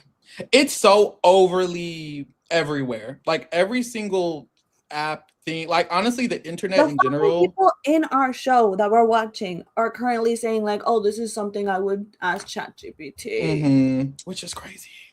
I really hated that it's now embedded into browsers as well, because I'm like, well, girl, it's already here. Drag Race be using AI art. They love it. AI art is crazy. AI art or anything like in the world of arts, like film or music or any of that is insane. When they were singing that AI song, Tori, I was like, oh girl, stop it. Please, this is ridiculous. This is ridiculous. Literally, like it starts off with using it a little bit here and there. So I do like I know Tori and Lee love to randomly sing that song, but like that's how it gets you. That's how it gets you, girl. It gets you. I'm like, we gotta be careful. We gotta be careful. Like right now, it's only I think 2 people that talk about AI in this house. Imagine next year. It's gonna be everybody. Someone said if someone does AI art, can I steal it? Yes, AI isn't AI things can't be patented. It's not art. Yeah, you can steal it. I'm an AI artist. Can you believe people say that? AI people say that. Real people don't say that, do they? Real people. There's AI Instagrams. Like, is it a real person or is it AI? It's real people. It's real people who like oh girl, bye. Who think they are now artists because they put a paragraph of what they want into chat or into the AI, whatever it is. I don't know if it's ChatGPT or what. And because they came up with this paragraph of what they want the art piece to be, they think they're now an artist. And that's their artwork. Girl, bye. It's very concerning, to say the least. Girl, bye. Have you seen those stupid like brain rot like Love Island fruit thing. Oh my god. I'm not sure what you're talking about. No, don't God. indulge. Yeah, I don't usually like scroll. Like I don't scroll often on anything, honestly. You know why I wasn't really like, I go on phases of TikTok, of like scrolling on TikTok. I think I missed that phase, but I watch a lot of YouTube, and for some reason the YouTubers that I usually like watched for like here and there, that are they talk about like what's happening on the internet. A bunch of them started talking about this Fruit Island shit, and I was just like, hey, I don't know what you're talking about. I'm so sorry. Fruit, like on TikTok, it was a series of like Love Island. Not a series. No, I do know what you're talking about, because my friend, his name is Chuck. He said to me, he said, "Yo, this shit's lame." That's crazy. I know people who genuinely watch it, and I was just like, yeah, the YouTubers are like talking about it, and I didn't watch their videos. I already had an idea what it was. They were gonna be watching the TikToks and then talking about how dumb it was, and I'm just like, I don't need to partake in that, because that's just you watching the AI. It's engagement. Yeah, that is like, ridiculous.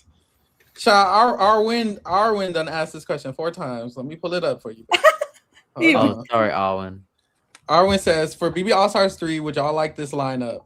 Kelly, no. Immediately, no. Let's keep going. Jason, I'm okay. Tiffany, America, Corey, Tucker, Felicia, Taylor, Mallerie, Morgan, Cedric. I don't mind the other people. The tail end. Yeah, it's just those first. Really, Kelly is the worst for me. You know why I'm kind of fine with Kelly? Mm-hmm. The meme of it all. I'm kind of okay with Kelly too. I'm not gonna lie. She was just whose spot is she taking? Like, I just don't like the idea that Kelly came on to BB27, did what she did, and is getting rewarded. It's just a little bit like, oh. Yeah. True. Part of me just feels like if Kelly got on a season like this, where it's like only like certain spots, I'd be like, why is she here? But if it's a full returning cast and Kelly was there, I'd be like, okay.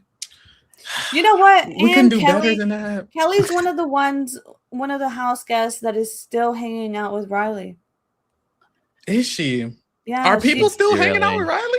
You know that picture, or I don't know if you watched it on the TRK. I talked about the Instagram post that Rachel, Matt, and Riley took together at a baseball field. Oh, brother. And Brendan, I think. I feel like I've seen Zach with Riley after, but I don't remember. I keep calling him Matt. Girl, you racist. Because he's Asian. You're confusing him with Matt. the other guy on his season. Like Matt Hardman. Okay, so Zach, Rachel, Brendan, and Riley were together. They took a picture. But I just saw taking a picture with him. Honestly. I saw a TikTok that was filmed, and I saw that Kelly was in the background. And I'm like, girl, you didn't take a picture with him, but you were there. You were hanging out with him. I just don't see a world where I need to be in a situation where Riley's there. Like, okay, how do I get invited to that baseball game? I would love to go to a baseball game. But it's like, if I'm like, who's all gonna be there? Yeah, Zach plays baseball, so he was playing. If I'm like, who's all gonna be there, and they're like, oh, it'll be Brendan, Rachel, Kelly, and Riley, I'm gonna be like, oh, girl, I'll be okay. I'll go to the next one when Riley isn't there. Like, I feel like I just don't have to be there. I'll go to the next baseball game. Why would I be hanging out with Riley? Fuck. When is it ever applicable? I just don't think. I think a lot of people just don't care. Truly, I think that's what it is. I don't think I care. I guess I do. I just don't see myself being entertained in hanging out with him in general. Like, even if he wasn't problematic, I'm kind of just like, there's no reason for me to be hanging out with him. He quite literally isn't my vibe. Yeah. Sorry. This shit happens all the time though, so I'm just like, it does. Yeah. Maybe it's just like an inevitable. Maybe it's like Rachel and Brendan, y'all should come to my game. I have seats, and then the seats are the same seats that he gave Riley right next to them, and then now they're just sitting there. Yeah, I feel like that's probably what it is for Rachel. It was probably like a Big Brother thing, and she's just like, well, I'm not just gonna not take it, or like maybe she didn't even know that Riley was gonna be, but she took a picture with him. Yeah, I don't know. Because that's the thing. Even if I'm there, y'all gonna have to catch me. Like y'all gonna have to catch me like Kelly in the background of a picture, because I'm not gonna be in the picture smiling next to Riley. Like I'm just gonna pretend I'm not. Even if I'm talking to him that whole time, I'm gonna pretend I wasn't. If someone asks me, oh, I didn't even know he was there, actually. Like, yeah, and I don't even think in the TikTok, I don't think Kelly was like participating in it. I think she was just walking in the background. Or like That wasn't Kelly. That was a random lady of glasses. Oh, no, that was please. Kelly. I'm pretty sure that was Kelly. Oh, please. But I don't mind the cast, Arwen. I don't mind it. I feel like we could get some heavier hitters than some of those. Do we want to just do a cast like off cuff? Yeah, go for it. Excuse me. Is it New Era? Oh, I was gonna put. They only included New Era. Arwen did. Kenny K. Locke. Hmm. Locke. Red. What is this? 28? Is this season 28? Yeah, this is 28. So there's been 6 New Era seasons. I don't think I care about making it even. No, Brent Champagne. You're playing games.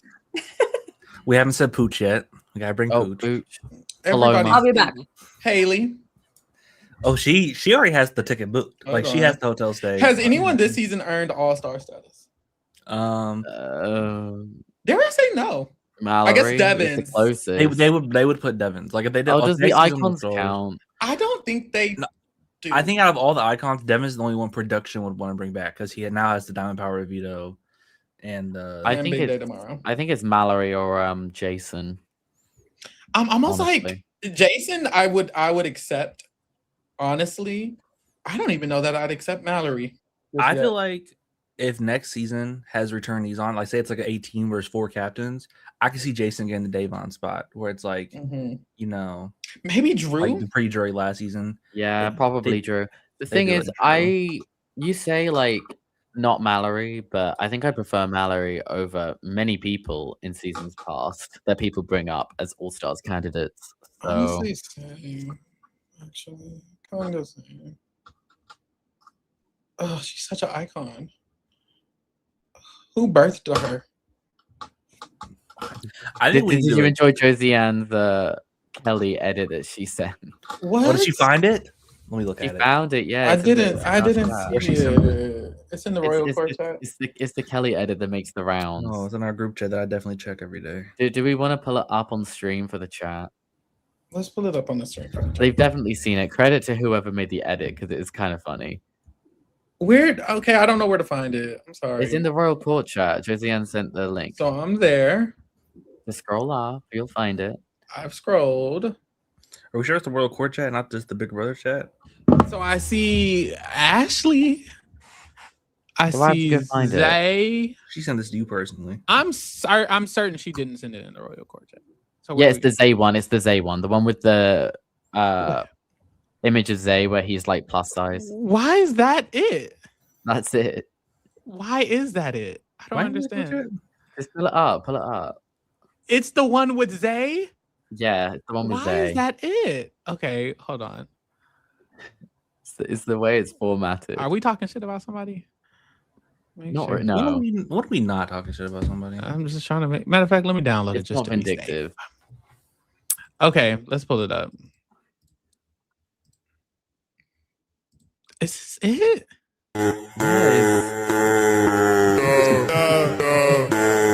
This is an all-time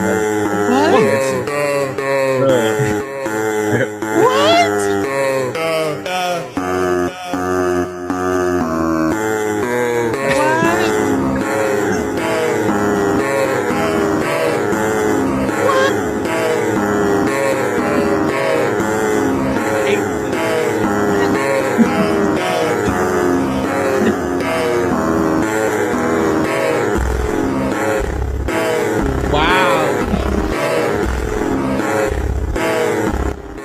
I just think. Wow. I just think me, Cass, and Josiane are on the wrong side of Twitter.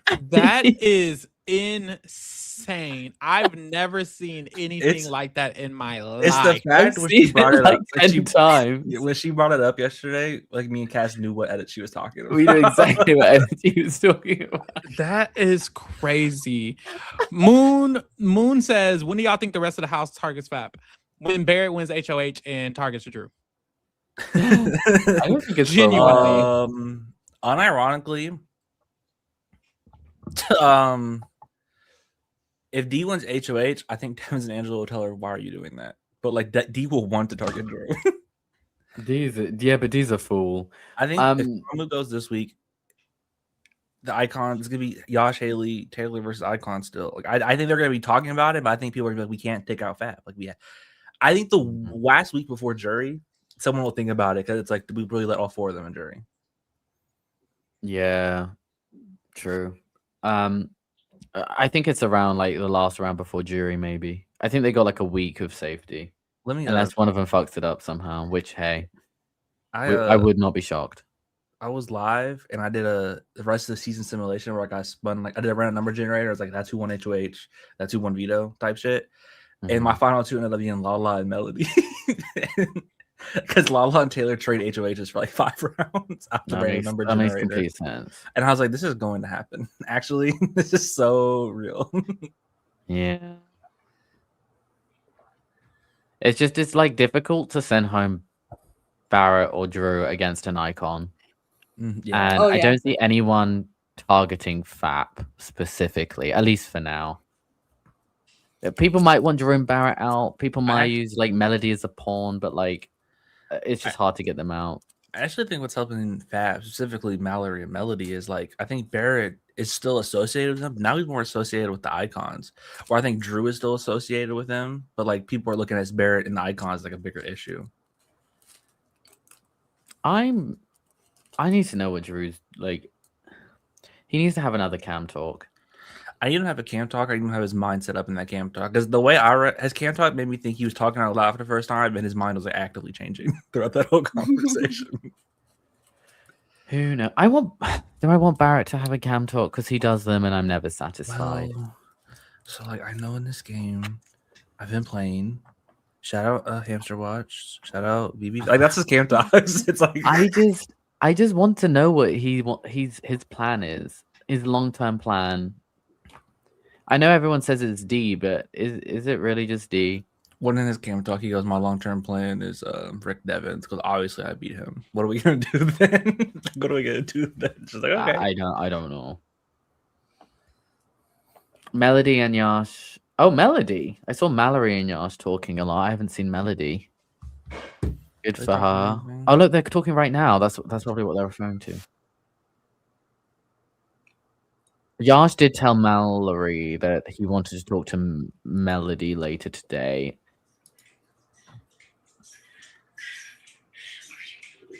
I think she's talking about how she doesn't like the Evans.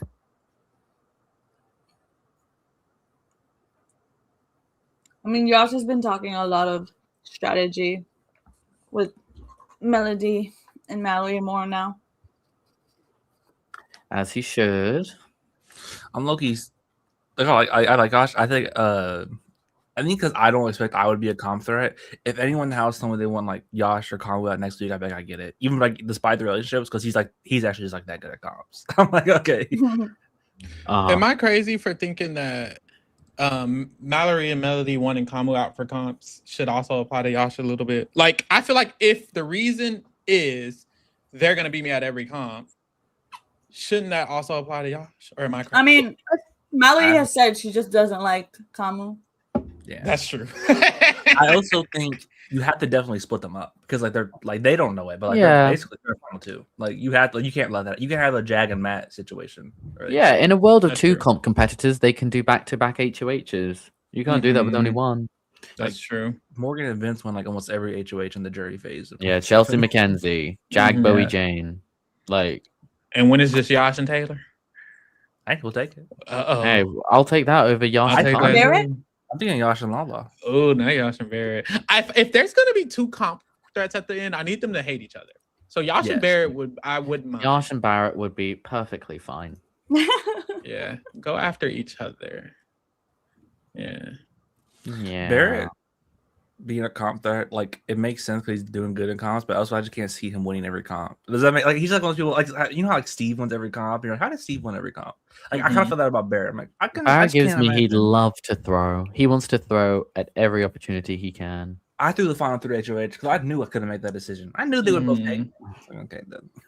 You know what he said today, though, right? I think it was today. He said that if he were to get evicted, he would want to just go to that door and slam it shut. Oh, I don't believe him. He doesn't have the authority to. I feel like you haven't done enough in the game to. He did then say he wanted to hug them, but he doesn't want them to be able to see the audience. People, I feel like you got to have an iconic. You shutting the door after you hug him is an iconic. Like if you're gonna go Michael, you gotta go full Michael. Like stand up and run. Yeah. Would y'all have an exit plan? If he wants to slam the door, he needs to not hug them. Oh, Melody's just talking about wanting to get rid of Kamu this week. Yeah, I'm so over this conversation. Damn. I mean, I do like honestly, if I was sorry, go. Honestly, I like that they're laying the seeds. Like they're just like, hey, it's gonna be. You're not gonna be blindsided on Thursday when I convict Kamu's ass. Yeah, I would lay the seeds slower, to be honest. I'd kind of lay them faster.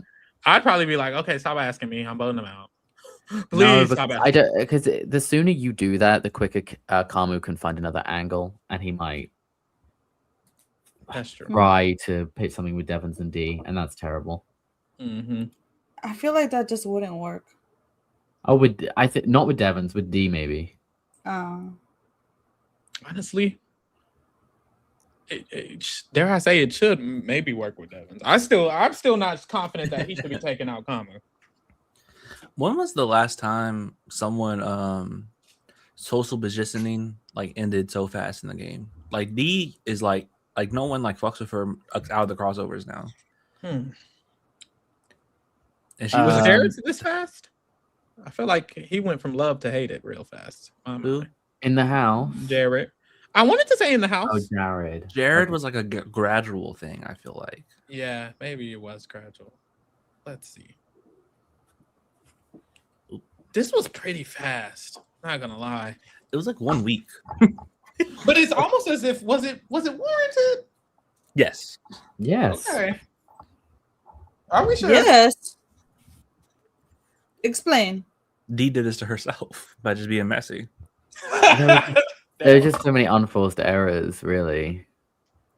Icing people out, flipping the vote for no reason, alienating other people. It isn't when she gets caught doing stuff. It's like the deny strategy doesn't really work in Big Brother like that. Especially when like lots of people are backing it up. The lyric flip I get, but flipping to say Paley. I understand the lyric flip totally. I just wish there was just no need. Well, I'm happy she didn't actually, but from her perspective, there was no reason why Chuck and Haley, who do whatever you want them to, there's no reason to exclude them. Yeah. Even Kamu, because Kamu was suggesting maybe lyric should be the main target. It wouldn't have been hard to get Red Corner on that flip. Especially because it was Kamu's initial idea. But hey, whatever. That's my Survivor winner. Hey, nothing can take away from her game on 45. I'll give her that. She does have a great game on 45. But Big Brother. Do you think Big Brother or Survivor is the harder game? Brother. I agree. Like I don't know about like physical aspect of Survivor that might be harder, but like I just think like the game structure is harder in Big Brother. Because you actually have to be, you could just like get put up against the one person and be voted out. Yeah, I think these Survivor players are proving that Big Brother is harder. For sure. It's just a harder game to control. Yeah. But you Is he a Big Brother? Oh, that's the answer. I hate that you guys made that a sound. What's that from? You don't know what it is? Not 101. Oh, that does sound like. Oh my goodness. Now that you said it was Julie, yeah, I know where that's from. This here Big Brother. This here Big Brother. I need Julie to say Gangster Oh, Lean. are Lala and Taylor making up? Yeah, I'm listening right now. Both of these conversations in the background, all I hear is this loud ass hot tub room. They're having the time of their fucking lives. And both these people are all good at whispering. Both cams are just whispering.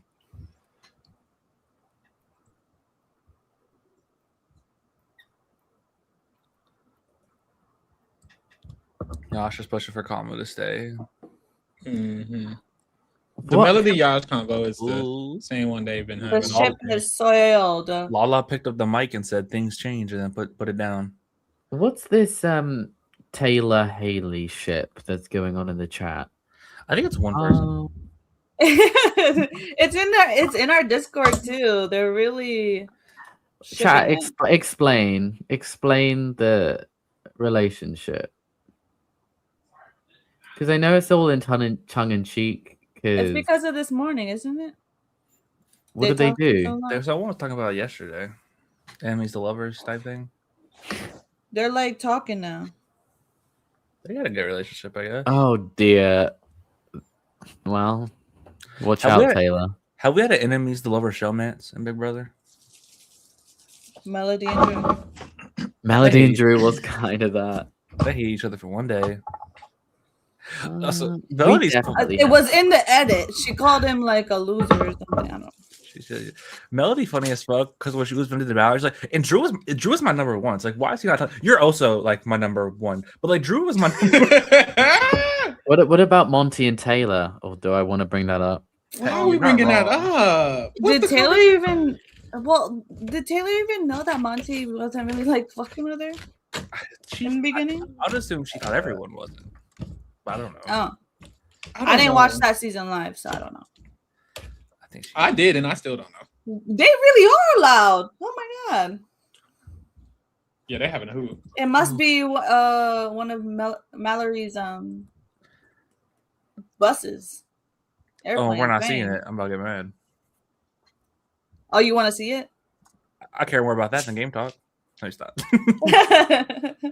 I need that in the episode. I need her to get AFB. Is Russell and Shima enemies to lovers, or is it just like that's just straight lovers to enemies? I don't know. It's lovers the whole time. That's so iconic. I think Taylor and Lala are talking shit about D right now. Everyone, yeah, but basically how like she like betrays you and then stops talking to you, and she's done it to Taylor and Kamu. I don't know. D's kind of become the house pariah. Taylor? I guess not. She didn't say the word betray. It was the vote flip. It was the vote flip. To because Lala and Taylor wanted Thog out, and she flipped it. Yeah.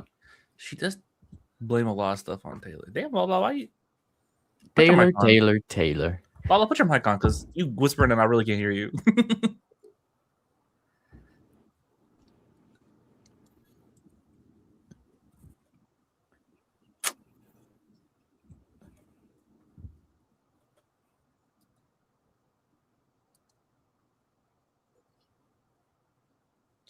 The thing that's interesting about like Yash's arguments is because from his perspective, he's right, but everyone else is also right about when to get Kamu out. So. Yeah, I'm not gonna lie though. If I didn't know that Yash was lying, I feel like some of his pitches would work on me. Really, to save Kamu?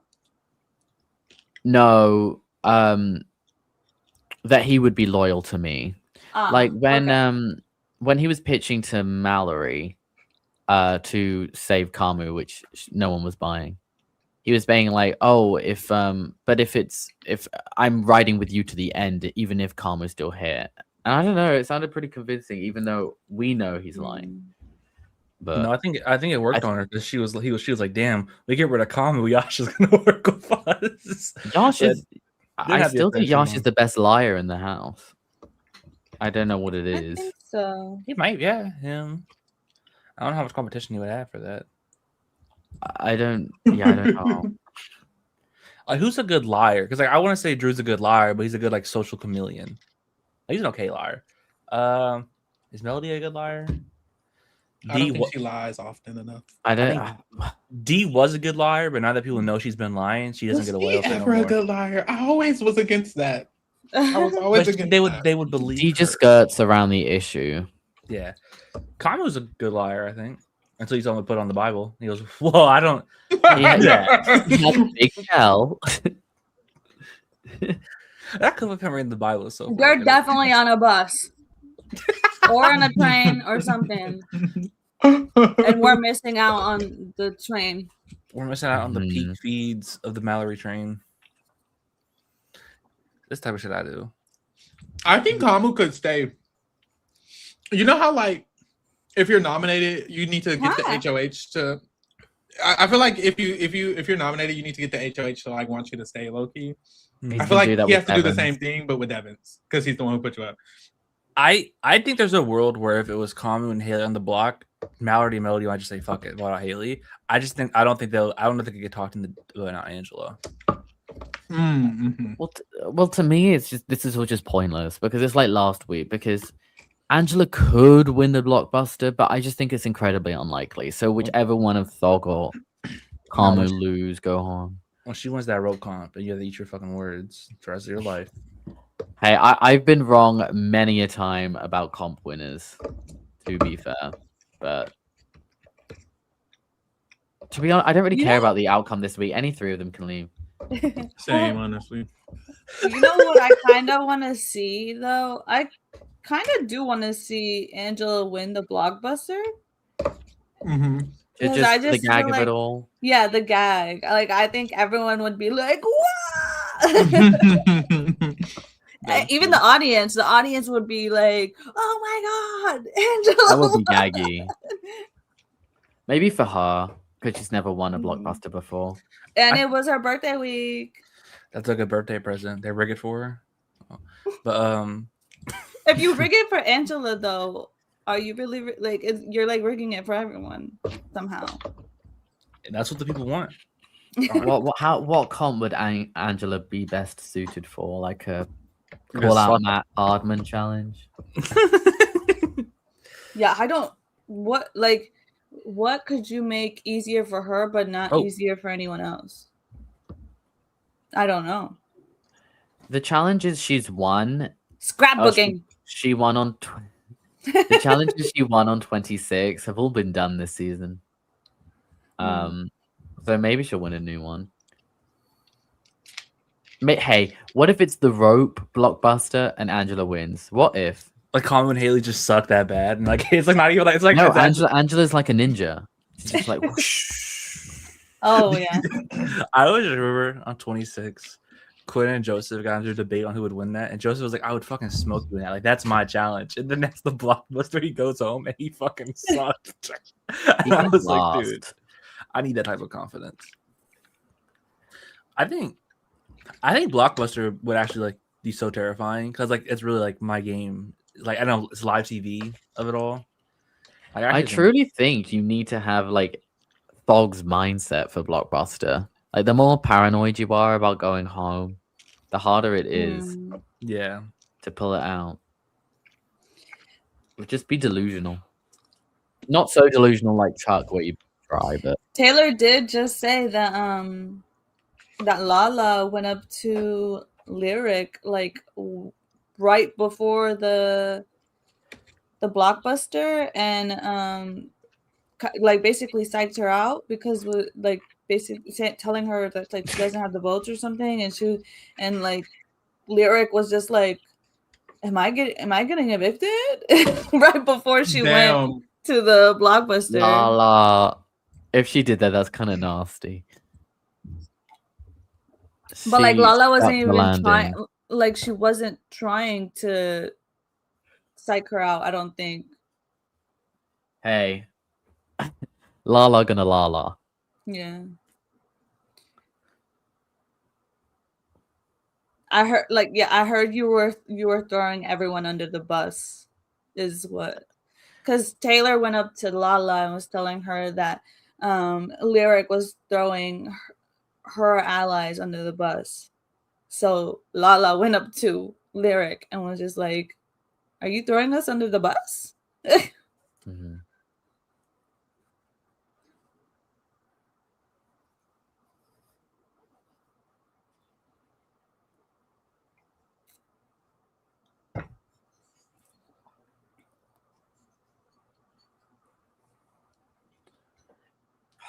Yash and Kamu debrief, guys.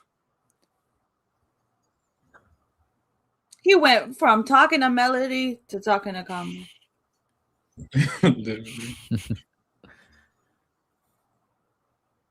Melody's under the bed.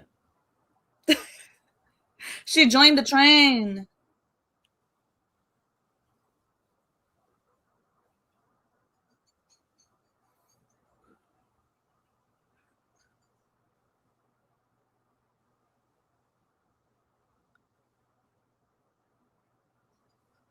I think Mr. B told Lala that she needs to like wear her mic because she was trying to hold it,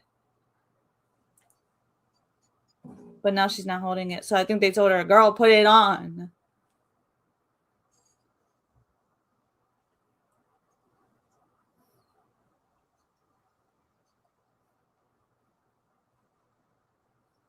Why are we starting from scratch? Have you two not had this conversation multiple times? They're talking about last week. Why? I don't know. They're just trying Show to me talk the train. That's crazy out of context. I didn't know that was music. I'd say this is how Kylan used to talk game. Where you would ask Kylan, like, "Hey, how did your conversation with Melody go?" Yeah, so like 2 months ago, I got the call that I was gonna be on Big Brother, and ever since then, I knew. I was like, "What the fuck? Why are we starting?" No, literally. I think me missing Kylan game talk is actual like Stockholm syndrome.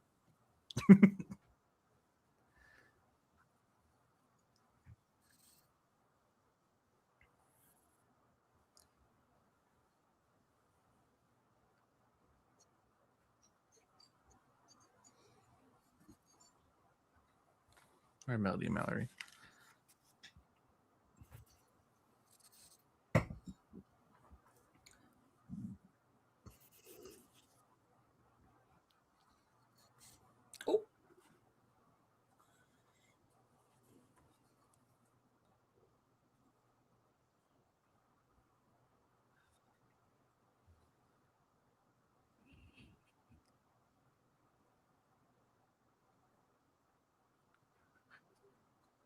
What do you think the percentage likelihood is that Kamu just wins the blockbuster? Like 66. Yeah, something like that. If it's got anything to do with, like, you know, when they put the big screens up and they have to count certain like Yeah. face or whatever. Yeah. Angela's not winning that.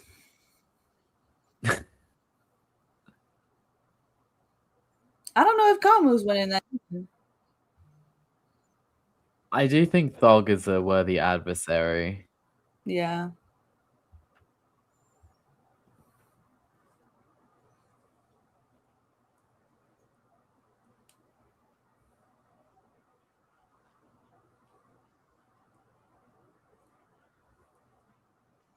Oh, Yash just said that maybe Mallerie and Melody got the votes for the time capsule because Drew and Barrett aren't loyal to them. No shade.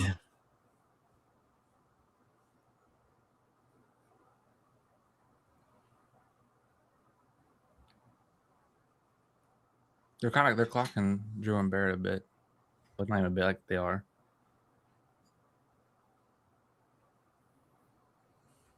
But like they should be obviously clocked, but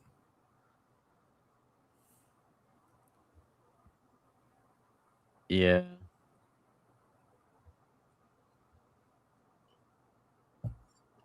Wait a minute. Did they close the backyard? I feel like I haven't seen them go to the backyard in the longest. I think it's close. And I don't think you guys can hear me. oh, what was it? My bad. I was like to talk about the vote. Cass is in his own world over there. Yeah. Wait. Oh my god, are you talking to me? No. Sorry, guys. No, I just asked one question and no one answered. Oh, sorry, Stephanie. Ask it again. I just asked, is the backyard closed? Probably. I feel like I haven't. I don't know why they go closed in it the so early. backyard. If it's not closed now, it's probably gonna close tonight or something. I don't know. Guaranteed, if it was open, someone would be outside. Christine says yes, they're stuck inside. Today. Oh, I guess they... Today. I could see this power thing that Yash, because he told Melody too about like, do you think you and Mallerie got the power because Drew and Barrett aren't loyal to you? I could see that being like a valid thought, but Drew's about to just get the power on something. Like he's about to get the power. Like yeah, he's about to get the power. I don't know if there's any world where he doesn't get. Like I want Taylor to get it, but like Drew. Every time I look at a poll, Drew is winning it, no matter where it's posted. Facebook, Instagram. I think Twitter. It's inevitable. What was I gonna say? I was gonna say is listening to this conversation just makes me feel more secure that Fap can just run this game. Because it doesn't even sound like Kamu and Yash think of Fap as like fully together. And I mean, to be fair, they're like not, but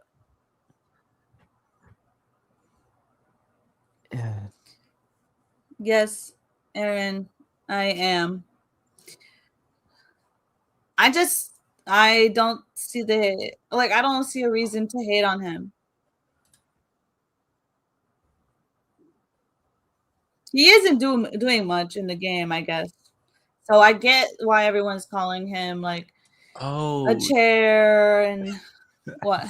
I didn't realize that was Barrett. I was like, who the fuck is Chair? Like I was literally sitting here. I was like, are they talking about something I don't know? Like is this a show? Like, what is this? Yeah. I get why people are calling him furniture right now. Like he's not really doing anything except giving D his shirt. Did y'all notice that? That D was wearing his shirt for the HOH? I do remember thinking that shirt's big as fuck. I thought it was like a sleeping shirt. Yeah, I was like, when I was watching the show, I was just like, that shirt is really big on her. And I was just like, is that Barrett's shirt? But I wasn't sure, so I didn't mention anything. And then I see him wearing it today, and I was like, I was right. It is Barrett's shirt. You know what's also kind of funny? Drew doing a cam talk and basically saying like he's prioritizing Fap. And then it's like the same week that Melody and Mallerie realized he might not be prioritizing. Yeah. Fap. It's like, all right, bro. This is your fault. But damn. He should just tell... I don't think that's gonna matter very much though, to be honest. I don't think it will matter because I don't see them like it could maybe in the end game. I don't know. When she has her Dr. Will moment. I mean, maybe in the end game, yeah. Like I'm not trying to be pessimistic. Like I know we want Fap broken up or whatever. But Mallerie and Melody aren't saying that they want Drew or Barrett out at all. They're just saying that they trust them less. I think all it really guarantees is that Mallerie and Melody are basically just a final two that's not unnamed. Yeah, the distrust in Drew and Barrett is basically their excuse to target an icon and not feel bad. Yeah, that's all that is. To her mom again, I think she's on the phone again. It's been a minute since she's been on the phone. Oh, Chris says, I really like Fap too, but I just don't trust Barrett. He's too into D. Oh, I think Barrett's the least loyal to Fap for sure. Mm-hmm. Sorry, go. Melody's clocking Drew and Barrett to her mom right now. As she should. She's saying that I said she put the pilas on and she's finally connecting all the dots. It seems that she's finally connecting the dots. She's like, they've been working the icons this whole time probably, and it was always their plan to bring me and Mallerie in. But yeah, he's the least loyal. But I think the other three will at least take each other far. I don't know about Endgame. But I genuinely think all Drew has to do is talk to Melody and Mallerie more and it'll be fine. But will he? I hope so. You would think he should have more just like actual game talks. He should just be over to Melody. Like there was one called the Tool Shed. I'm not saying he got to say out the crossovers, but he's like, I always had the Tool Shed Alliance cause this relationship, but I'm closer to y'all. Like people, I would just say the Tool Shed. You don't got to say the crossovers. Mm-hmm. Or you could say, have Drew and Melody agreed to a final two? It's just unnamed, but they have one. Didn't they name it? No, it is named. It's like the Upside Down or something. Upside Down. Oh, that was named like week 1, wasn't it? Yeah, they never said it again. Yeah. Okay, it is named. But they have like a mutual like final two. But they have a mutual like Yeah, we're taking each other to the end. Same way, like I feel like Melody and Mallory have one. Yeah, I mean, all of FAP has a final two, except the two opposing ones. Yeah. If I'm Drew, I'm making a final two with Mallory just to confuse everyone. Mallory's just gonna tell Melody instantly. I would tell Melody I'm doing it. Just be like, you should actually make one bear it. See if they rat each other out. Let's find out who's more loyal. Congratulations, Khalil. Oh, sorry. No, congratulations. We're not allowed to see the message. Not allowed to see it. Sorry, I should let you bring it up. Congrats, Khalil, on moving to college. I'm excited for you. Happy for you. It's gonna be fun. College is a good time. You're gonna become so incredibly educated.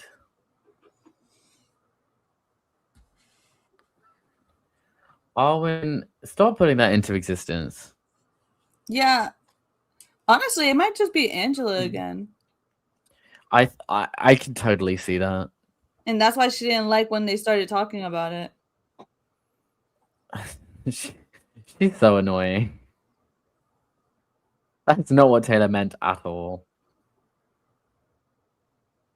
Like, she was like, no. There was other times that I could have gone. It didn't have to be the double. You an Angela fan of Stephanie? Not really, no. Like, am I fine? It's like some weeks I'm like, she needs to go. I don't want her here. Right now I'm kind of like, she can stay. I think Angela's great TV. I don't know about great feeds. Does that make sense? Yeah. Like on feeds, she gets on there sometimes, but I think that I appreciate her as a TV presence. Yeah, I don't probably love her down on Traitors. Are they exposing Drew in the other room? What do you guys think about Traitors? For Angela? Yeah. That would be fun. Oh my god, she'd go crazy. I think I would really enjoy her on Traitors. I'm not gonna lie though, I'm kind of... You know how I feel about Traitors. Yeah. I'm not over it yet. So. Okay. And who knows? Maybe this civilian one is gonna... Yash and Kamu were talking negative about Drew right now. I mean, I'm not surprised about No, Yash. me neither.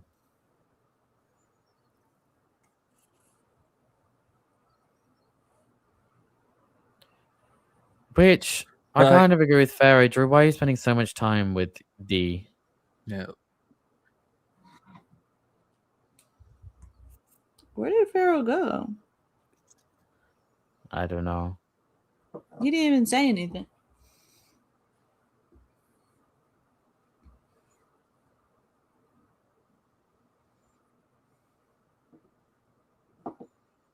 They really said we're not gonna watch this train episode.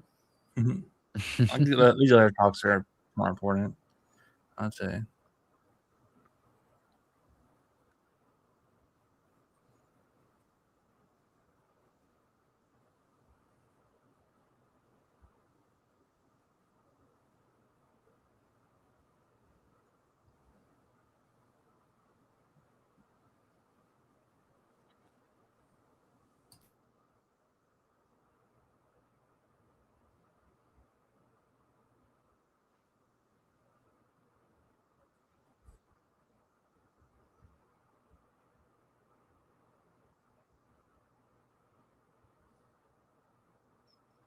What? Mallerie doesn't trust anything that Angela says.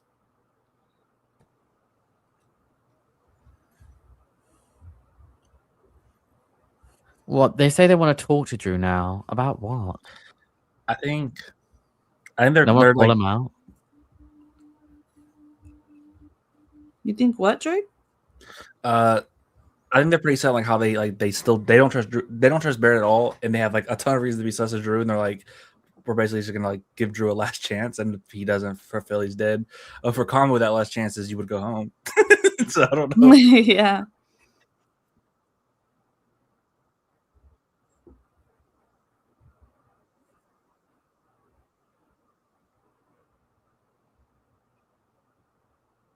Melody's saying that she got tricked and she fell for it. Is she? I don't know if she's talking about Drew. Mm-hmm. Maybe.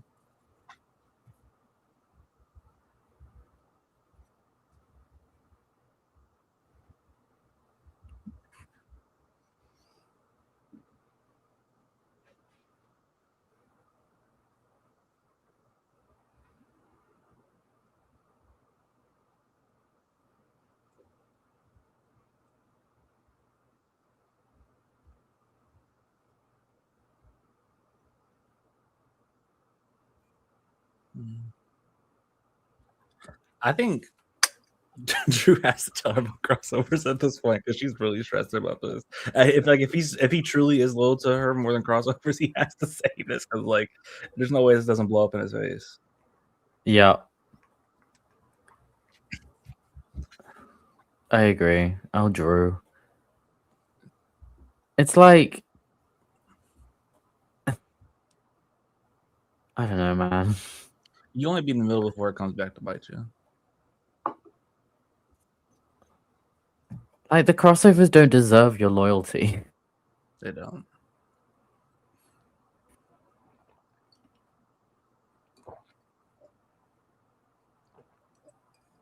Can you hear me? Okay, is my mic changed?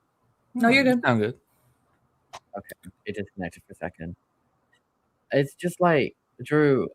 I kind of get it, but the icons and Barrett have not been loyal to you at all.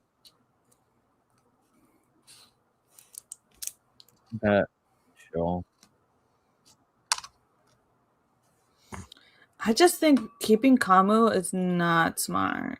Even if you want to use him for like to get rid of the icons, I guess. Kamu is too scary. Unless somehow she gets the votes to get Angela out, okay, I see it. But I don't think they do. Right? Mm-hmm. They don't have the votes for that.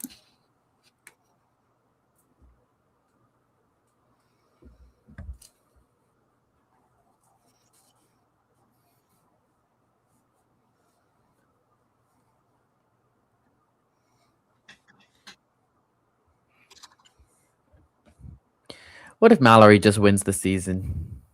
I would like that. Yeah.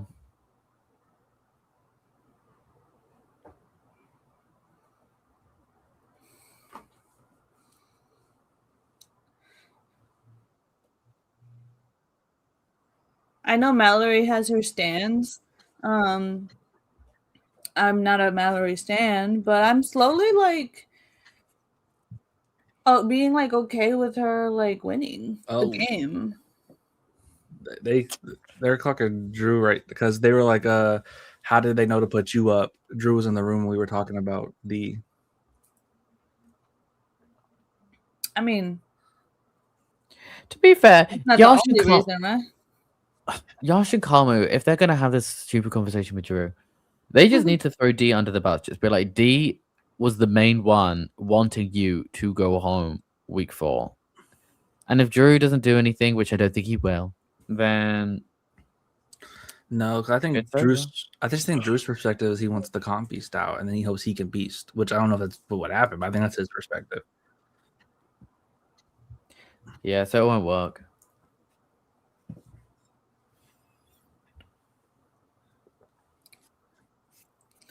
Alessandro said, "It's animal video. I am the pipe queen." No.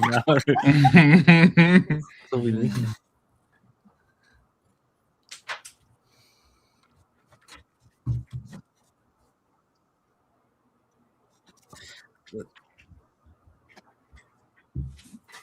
Y'all listening to Melody talk to her mama?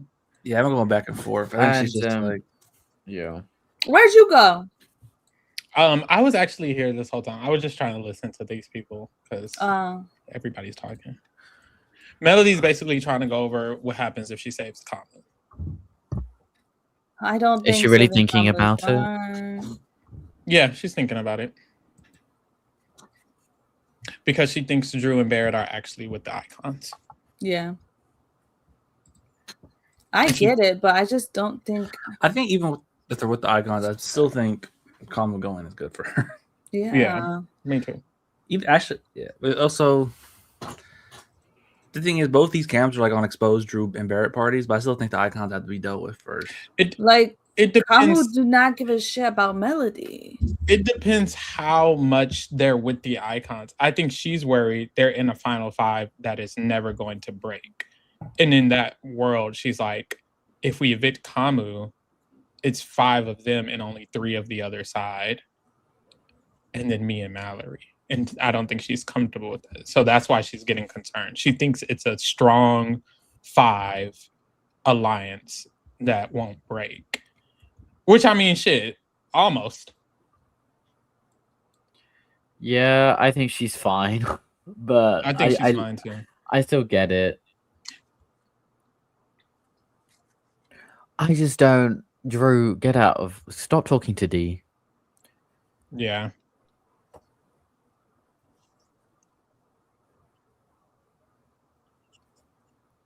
Like, I think at this point, sure, get rid of Kamu, but D's pretty much the house pariah. So you're only going to sink your game the more you hang out with her. Mm-hmm. Especially because she doesn't like you. Yeah. I don't get why she. So just now she was saying like, why do I all of a sudden trust Yash more than Drew and Barrett? And I'm just like, I don't know if that's a good thing. Like having 1 strategy talk, 2 strategy talks with Yash, and now suddenly you trust him more. I don't think that's good. I do think it's because Drew's just done more shady stuff. Like we know Drew is loyal to her, but he's still just done he's done shady stuff. Like he has ratted her out a lot. It's like I get it. My thing is, shouldn't she?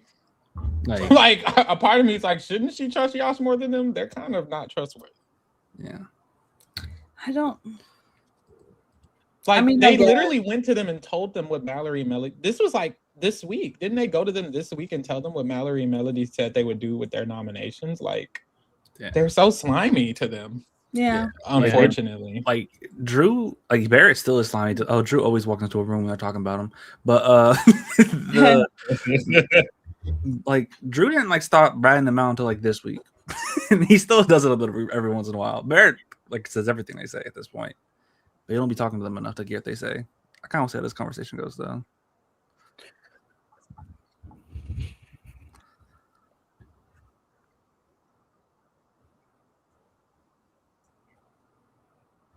True, she's been losing trust in Drew and Bear. This is the worst time to start losing trust in them, I feel. Because they're still icky, but like now Drew low-key actually wants to prioritize Fab. So it's like, well, girl, now trust him a little bit. The thing is, I think Drew could make up the work very easily if he just did. Yeah, same. You just need to have one conversation with Melody Mallerie where you shit talk the icons and you're set. Okay, guys, I have to go. Nice. Love you, Stephanie. I love you too. Well done on the recap. Thanks. Bye.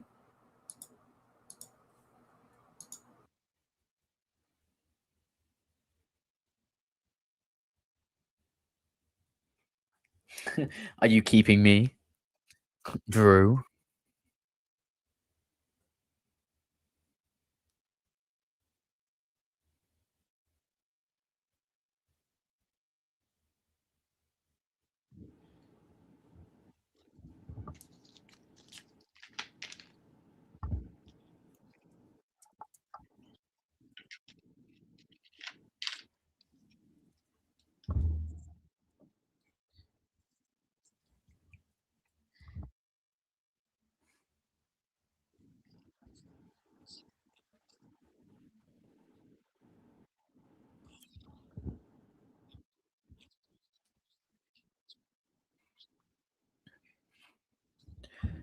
Do you think Melody is thinking of just getting... Is it over Angela or is it over Haley or is it both? Over Angela.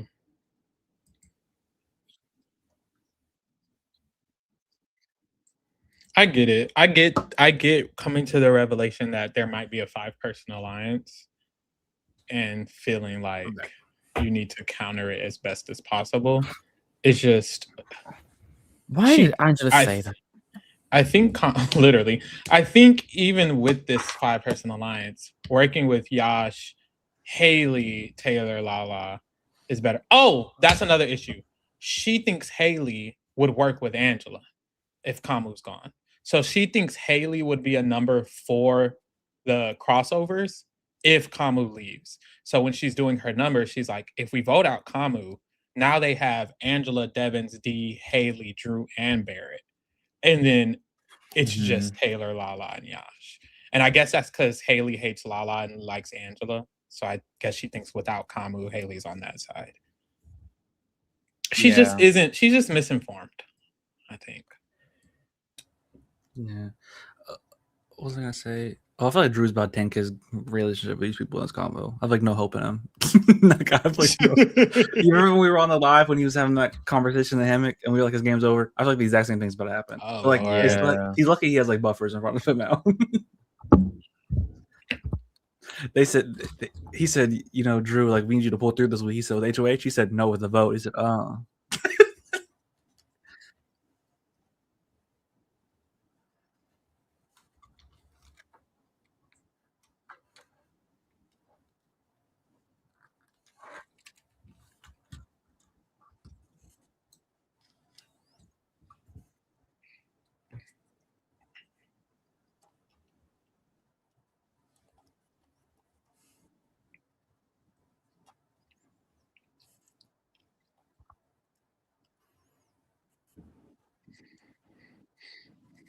I don't know.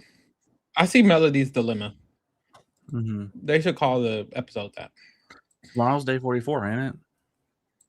Yeah. Well, I think they've hit it now. Oh no, they hit it in an hour. Ooh, Angela's about to get her game ruined because she said, you know, and the 5 of us have been the most gonna flip on her. And go home just because of that. Am I crazy? From Yash and Kamu's perspective, how the hell do they think it's good for Drew's game to get rid of Angela? Girl, I don't know. I think because she's an icon. That's their problem. They're not thinking about other people's perspective. They're thinking about their own and applying it to everyone.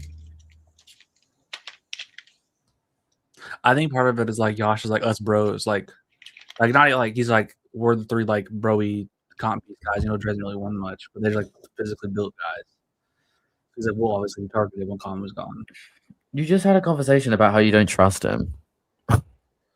I do think they're just testing him a bit.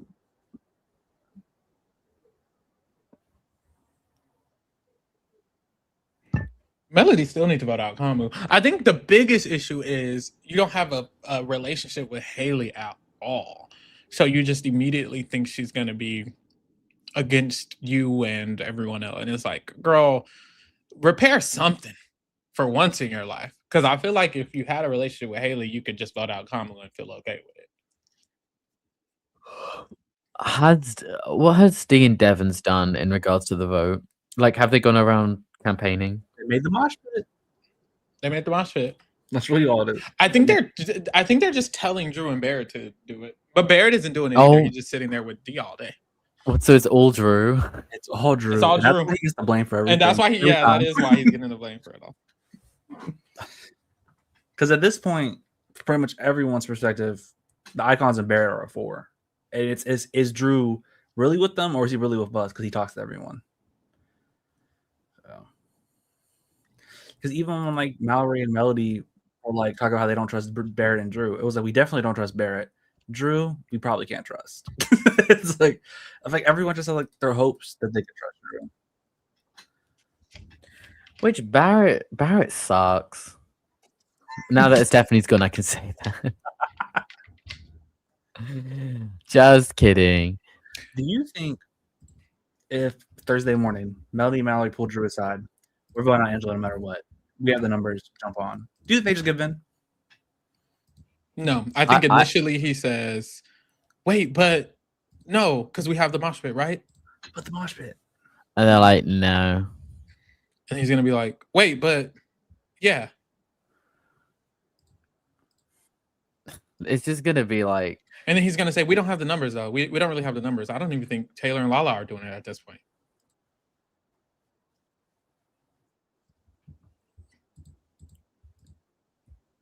We're gonna try their best, and then I think when all else fails, I think when all else fails, they go to the icons, and they tell the icons like, "Bro, I don't think Mallory's gonna do it," and then Devins and D are gonna have to try to work.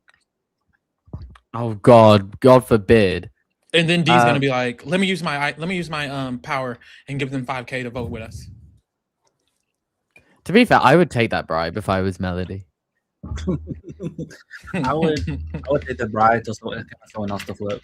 Honestly, just one of them take it, and then Mallory still vote her out. No. Got him. She should give it to. If I'm Drew, I would ask for it, and then I'd be like, "Well, Melody, I accepted the 5K, so y'all can vote that way." But like, just not. Right. I took 5K. Oh, people responding. Shower endings. I don't. Honestly, out of everyone on the royal court, who is that? Barrett. And who else? A chair.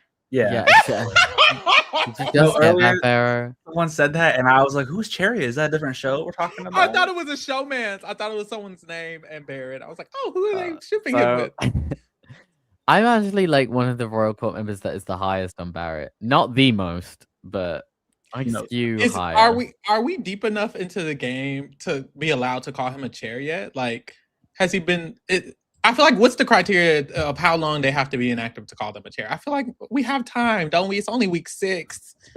People be calling people chairs after week 1. That's true. It's about what? Give me one time Bear was active in the game. When he ratted out Lala's like, let's get out the icons talk. Yeah, he had to sleep on it. Did that benefit him or hurt him? Well, it clearly hurt him because now they're talking about how. Yeah, so he shouldn't have did it, right? No, it benefited Drew, Mallory, and Melody. It benefited Mallory and Melody. Drew, I don't know. Maybe not Drew. Drew's position every day is to be determined. Yeah, Drew until this moment right now. Would Drew be a extremely endearing winner, or am I just saying that because I like him a little bit? Do not say that in this field. The chat's about to go active. I don't know. Get me. Maybe. Target me. Get me. I just feel like he's like such a lock for first man of the jury. Like first member of the jury is Drew. I've been saying that since like the day the cast got revealed. You have been saying that. If that happens, then you might have psychic powers too. Like his archetype is like always like the Quinn, the Corey. It's like you're in the jury early as hell. Like I just know you are. It's him or Barrett, and I'm like, who's evicting Barrett? So the only one that's broke this curse is Vince, because he's Vince. Best player. They said first juror goes to Haley. Is she going that far? I think Haley might give last read if she makes passes. Haley feels like Mickey's placement. What was that, last pre-juror? Yeah, last pre-juror. Yeah, go hit him to her baby chat. Alessandro says, not too much, my man. Who is your man? I said Barrett sucks. I did not specify what he sucks on, so use your imagination. Oh, I love that for you. Hey. that clip where they asked him if he kissed the guy, he's like, "What do you think?" And they wait, no, didn't he say that was Alessandro? Didn't he say like, "Of course" or something like that? Yeah. I'm not sure. Well, first he goes, "What do y'all think?" And it's dead silence. And he goes, "Yes," because they did not know what to say. And why were him and Drew reacting challengers? Did you see that? That did happen. That was interesting. I don't hate it. Melody says she's mad they didn't kiss. I don't hate it. I don't think I need to see Barrett and Drew kiss though. I'm not kiss each other. Yeah, each other. I'm not paying for that. No. I actually think maybe it's just go, but I think if it wasn't Angela on the block, I could see someone like it. Does that make sense? Like if it wasn't Angela, well, you could see someone what? I guess if it was like D instead of Angela, I actually see a world where like Drew could just say, "Fuck it, let's get rid of D." Like maybe that's just cope, but like because she keeps doing shit. Just cope. It is just cope. Angela, Drew, and Barrett are such unknowns to me. I'm tired. Well, I think Barrett's known. I think Drew's the unknown. I think Barrett. But Are we still pretending Barrett is this ambiguous creature from the water, and we don't know what he's gonna do? Are we still doing that? Because we can continue to pretend if we're still doing. I think Barrett maybe it's time to stop pretending finally, because it's been the longest time. I'm just like, Barrett, what's your end goal? And it's really just to go to the end with the icon. I guess we can't stop pretending until Easy allows it. Easy, are you in the chat, brother? Who's about something? Brother, when are we allowed to? Okay, yeah. When Easy stops, when the kingdom stops. I feel like we can accept that. Okay. I feel like we can accept that. If Easy ever gives up, it would really be bad for him. Like, and it's Stephanie. Wait. Is she still on that? She was kind of losing. She's kind of losing him. He's kind of. Wait, does Stephanie just like him? I think she might just like him. In the game as well a little bit. She was like, "Oh, it's guys, just give it some time." The thing about Barrett, I think I'll talk about on like the player ranking. I'm like, his position's good, but it's like, did he do anything to get this position? That's what we just said on the scores. I was like, yeah. What's it called? Never mind. I didn't have anything to say. Like, I feel like Drew, Melody, and Mallerie did work this week, and Barrett's the one who benefited from it. It's like, okay. Yeah. Oh, excuse me. A man benefiting from woman's work. I think Mallory benefited more. Give her that 10 on the player. I should have gave her a 10. What'd I give her? Should have given her 7.5. I nearly gave Chuck a 10. Oh, please. Was it a debate? Chuck gets an 11. Chuck is one of a kind. Who's a worse player than Chuck? Jacob Hill. In the new era. In the new era. Oh shit. Kate, what do we consider? You tell me. Because he's so inactive that he's terrible. Like I almost feel like even what Frenchie did is better. Is that crazy to say? You know who? I love this person as a TV personality. They were very fun, but when I think of everything they did in the game, they actively destroyed everything they did, and that was Heisem. Heisem, every conversation. Every conversation, everyone's like, "We need back to him next week." Like Heisem could win comps. I guess that's a point, but I just remember Heisem's week 2 HOH. I think it's like the worst week 2 HOH ever. Was it really? I don't remember it that negatively. If I'm being honest, the whole house agreed to backdoor him next week, and he had no idea about it. But like 15 people came together. That's quite bad. 15 people is crazy. Did that really happen? Yes. No way. But they all came together and said, "We will backdoor Riley, what you've done in this game." What did he say to her? She needs to learn this lesson. She needs to learn a lesson. I'm not. What lesson did she need to learn? Oh, they felt. Oh, didn't the old people feel disrespected that Riley made an alliance with only young people, or did I make that up? Did I just make that up? I could have swore that happened. Oh my goodness! Because why was Riley needing to learn a lesson? I think it was she just kept hanging out for alliance. I think that was part of it. Oh. But I also think it was all the young people. But I don't even think she did that on purpose. Because like originally she wanted people like Serene and Felicia in the alliance. But then it was like when she was making the alliance, like Corey and Cameron were upstairs. She's like, okay, so this is the group. And they just kind of walked into an alliance. And they're like, okay. So you know how never mind. I think to answer your question, Drake, you raise a great point with Heisem. And maybe I need to take a closer look at BB25. But however, right now... No way Heisem is the answer. However, right now, Chuck is my leading candidate for worst player of the new era. He was that bad. Who else played in the new era this season? Oh, Kenny's word. Oh yeah. No, you might have a point. But like, I use player loosely with Kenny. Does he even like being called a player? Like, he didn't even want to be. No, he still counts. Luke and Chuck are probably very similar. I feel like delusion is worst. I would rather you not think you're good. Yeah, because people like Kenny and Lisa, it's like, are they better than Chuck? I don't know. Oh, I forgot about them. But Chuck is definitely amongst the candidates. I think he's definitely the worst this season. Not Kelly, Kenny, sweet Kenny K. Kelly's better than Chuck. I think Thog is significantly better than Chuck at this point. I think I almost think Thog's pretty like closer to average than we claim. Is that crazy to say? Well, what's average? What score is average? Like an average Big Brother player. like not great at all. Like 3. I feel like she's closer to 3 than I think she's closer to a 2. I think the thing about that's Haley close to 3. is her social game is actually like just her social game is just bad. But I also think horrible. It's just like, her strategic mind, like it makes sense. Like if you think of her perspective, like it does make sense. Yeah, I just think she's not as stupid. She is stupid, but less stupid than people think. I think she's a little bit. Girl, I'm trying to give her the benefit of the doubt, child. I can't find it. I'm down for that 2. She's much better than Chuck. Yeah, I'll give you that. But I still think she's the second worst player in the house. Well, it's her, Ashley, or Jason. One of the 3. Mm-hmm. I'm okay giving it to her. Yeah. Damn.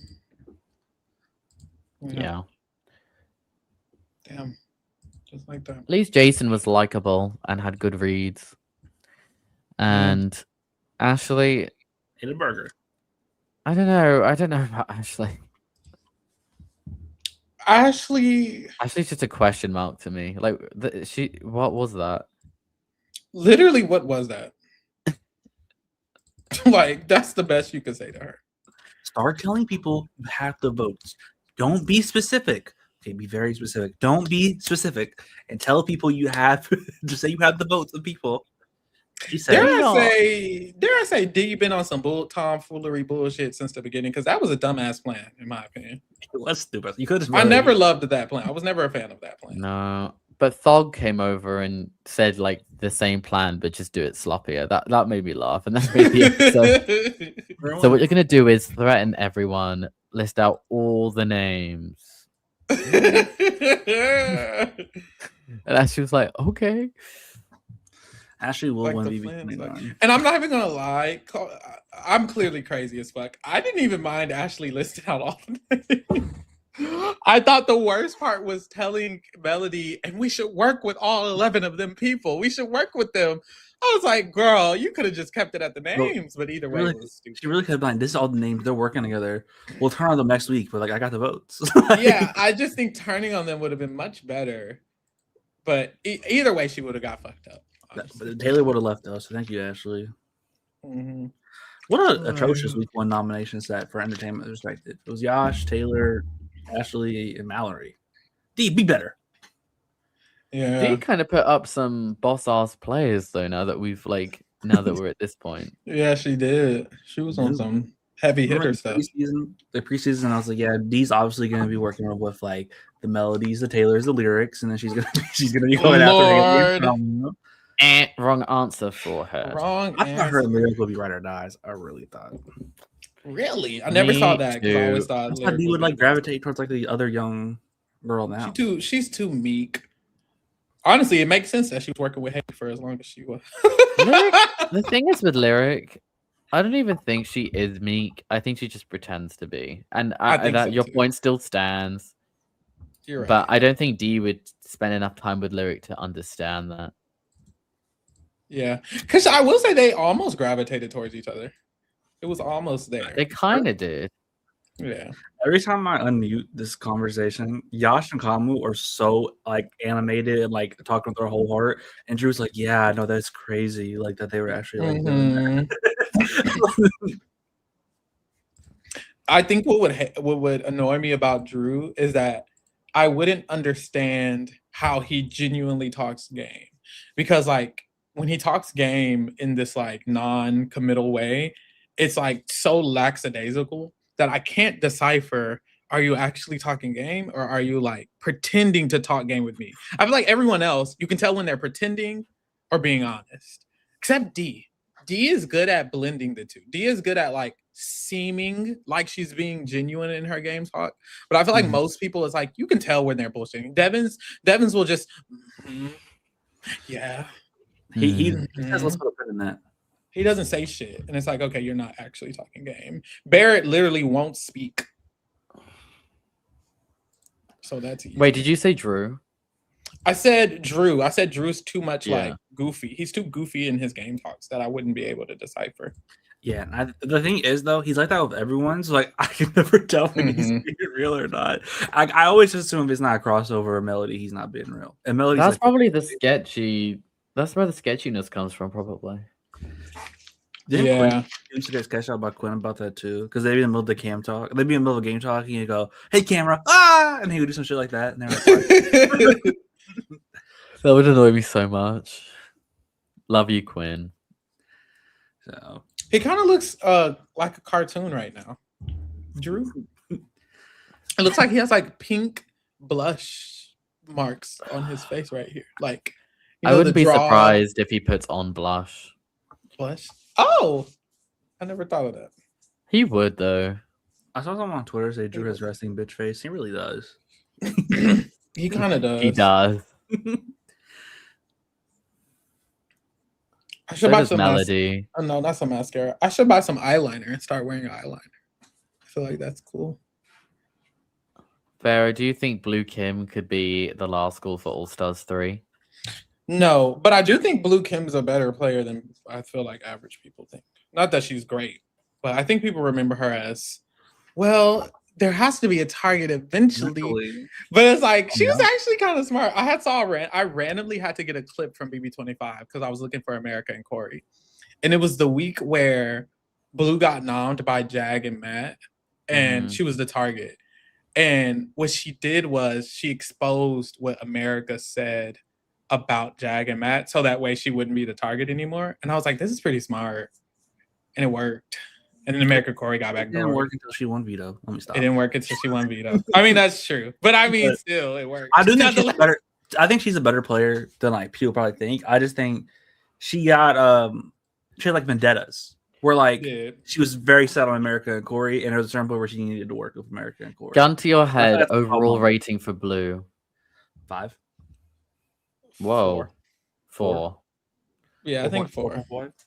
I just remember that one week where she's playing Jared is like very impressive. We're like that was like that one week where she's like ratting out Jared's information and going up in bed and getting information from him. I was like, okay. I thought even her revealing to Sari that she knew to like lock in with her like strategic. I even thought that was pretty good. I'm not gonna lie. I just like some of the things she did. I was like, you know what? I think 25 is just hard to rate anyone because once you do the jury phase, it's just like Jag wins every competition. Yeah, that too. And it's like we didn't. Gun to your head, what would you give Jag?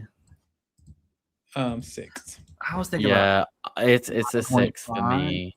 No, it's about 6. 5.5, 6 is fine. I think I want Jag to play again. Is that crazy? That's valid in a world where he doesn't just win everything. Like that would just bore the hell out of me again. The thing about Jag is I remember on feeds he would have, I don't want to say correct reads, but towards the end game he would. And like he would understand what's going on. Like even with the whole like Serena, he didn't want to portray people because he was the first like representation of like his community on TV like that. So he didn't want to play this cutthroat game. But he would talk to people, you could tell he knew what to do to play a cutthroat game. He just didn't want to do it because he was like, I'm the first person to ever represent. I forget what it's called. Is it Sikh community? Sikh community? Yeah. He's like, I don't want to betray. Like I don't want to be this cutthroat player. Get like a bad edit. Yeah. That's why he takes Matt to the end. You know. So I want to see how he'll play again. Like if he would play differently. You know. Yeah, that's valid. Oh, I just did the wrong thing. Why do we need guns to the head? Because because they're American. Oh, that is evil. Not wrong. You're going to hell. Not wrong though. Not wrong. I wonder what Drew and Barrett need to those. Drew, because Barrett's not going to contribute. Drew needs to go by himself and figure out what he's going to do when his eventual conversation about the vote with the big group happens. Where did Kamu go? Y'all, am I crazy? I still think Kamu has slight feelings for Drew. You're not crazy. Thank you. Like, especially when he picked him up at the Angela's birthday talent show thing. I'm like, okay. I think everyone views Drew as their little brother, but they view him as like their annoying little brother. Yeah, I think he has an accurate read on what people think of him because he said that. He was like, I think everyone hates me and loves me. It's actually that's like actually his best read he's ever had. Maybe one of the best reads in Big Brother history, they might say. Because it's up there, honestly. He said, we were talking in what kind of feelings? Romantic feelings. Kamu is definitely bisexual. Why did you say it so matter of fact? Well, it's did you see those images of him on Twitter? The 6.4-inch. What about Yes, you? I fear the rumors are confirmed. What about you is silly. Godly. What was I gonna say? Oh yeah, we were talking about it in the Discord.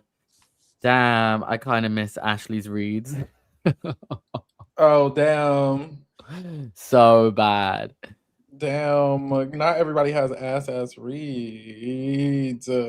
How are we having Ashley PTSD? Honestly, well, like lack of Ashley. Yeah. I do miss Yeah. But I think I don't know. I don't know if it was here, but I said Drew, Vince, Morgan, and Ashley are 3 all-time casting decisions. I agree. Yeah, they're pretty amazing. I'd even let you have Ava and Keanu.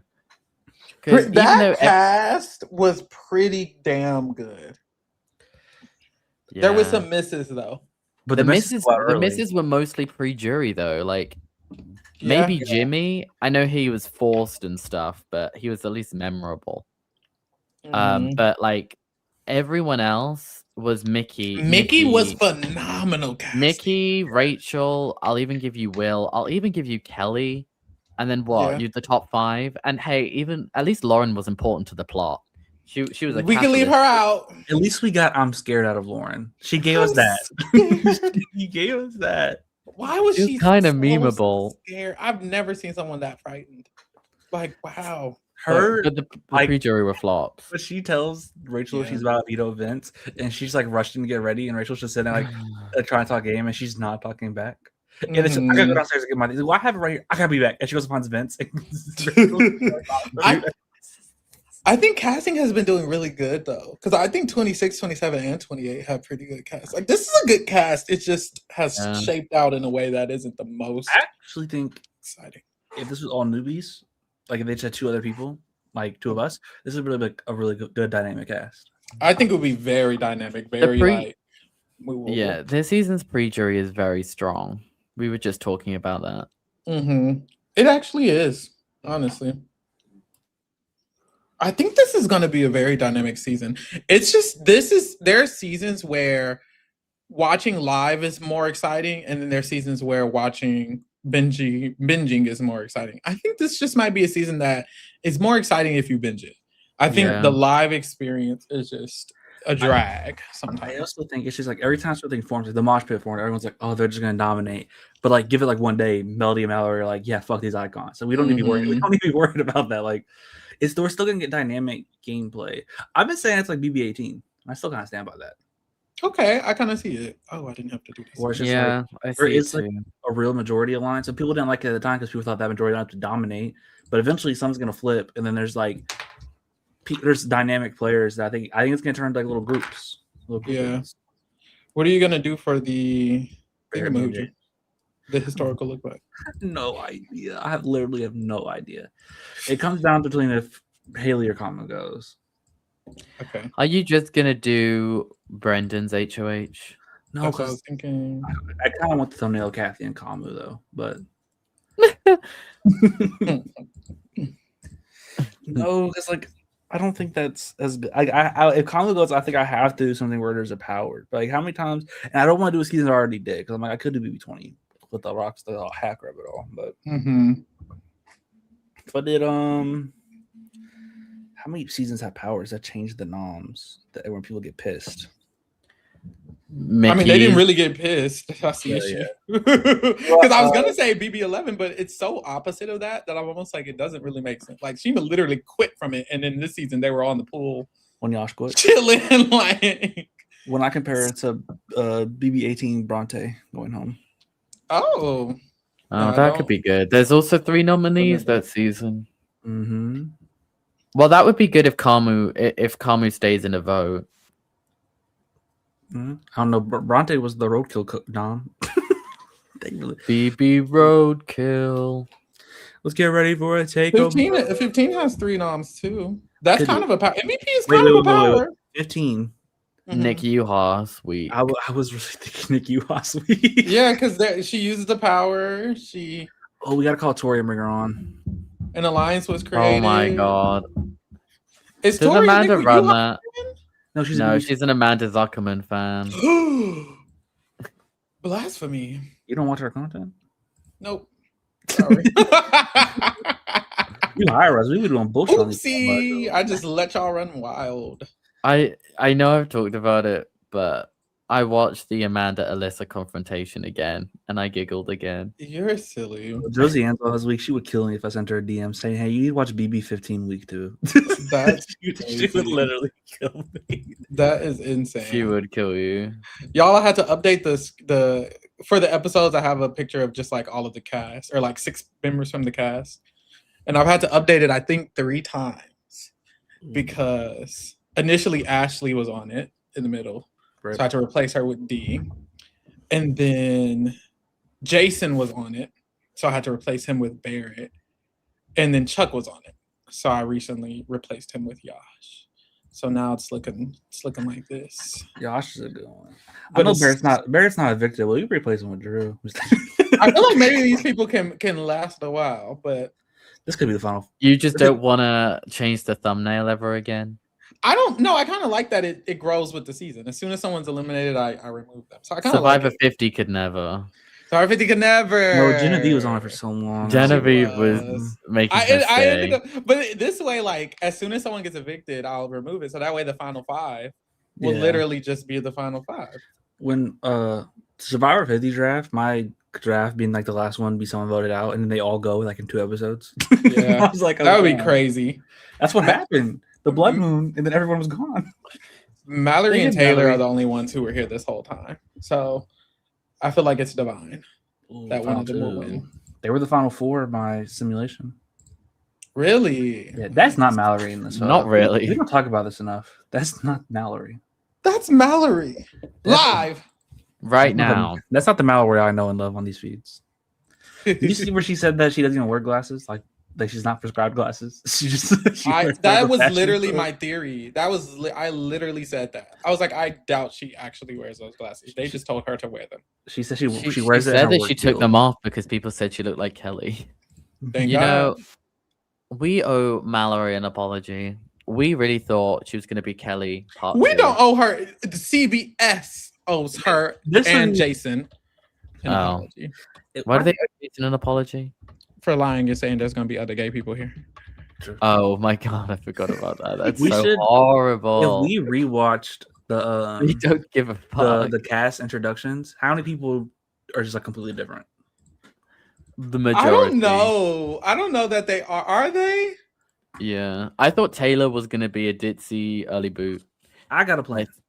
I thought Lala was gonna be much better. No shame. I thought Yash would be more of an airhead. I thought Kamu would be like grumpy in a corner and kind of give up. Thog, I correctly assumed.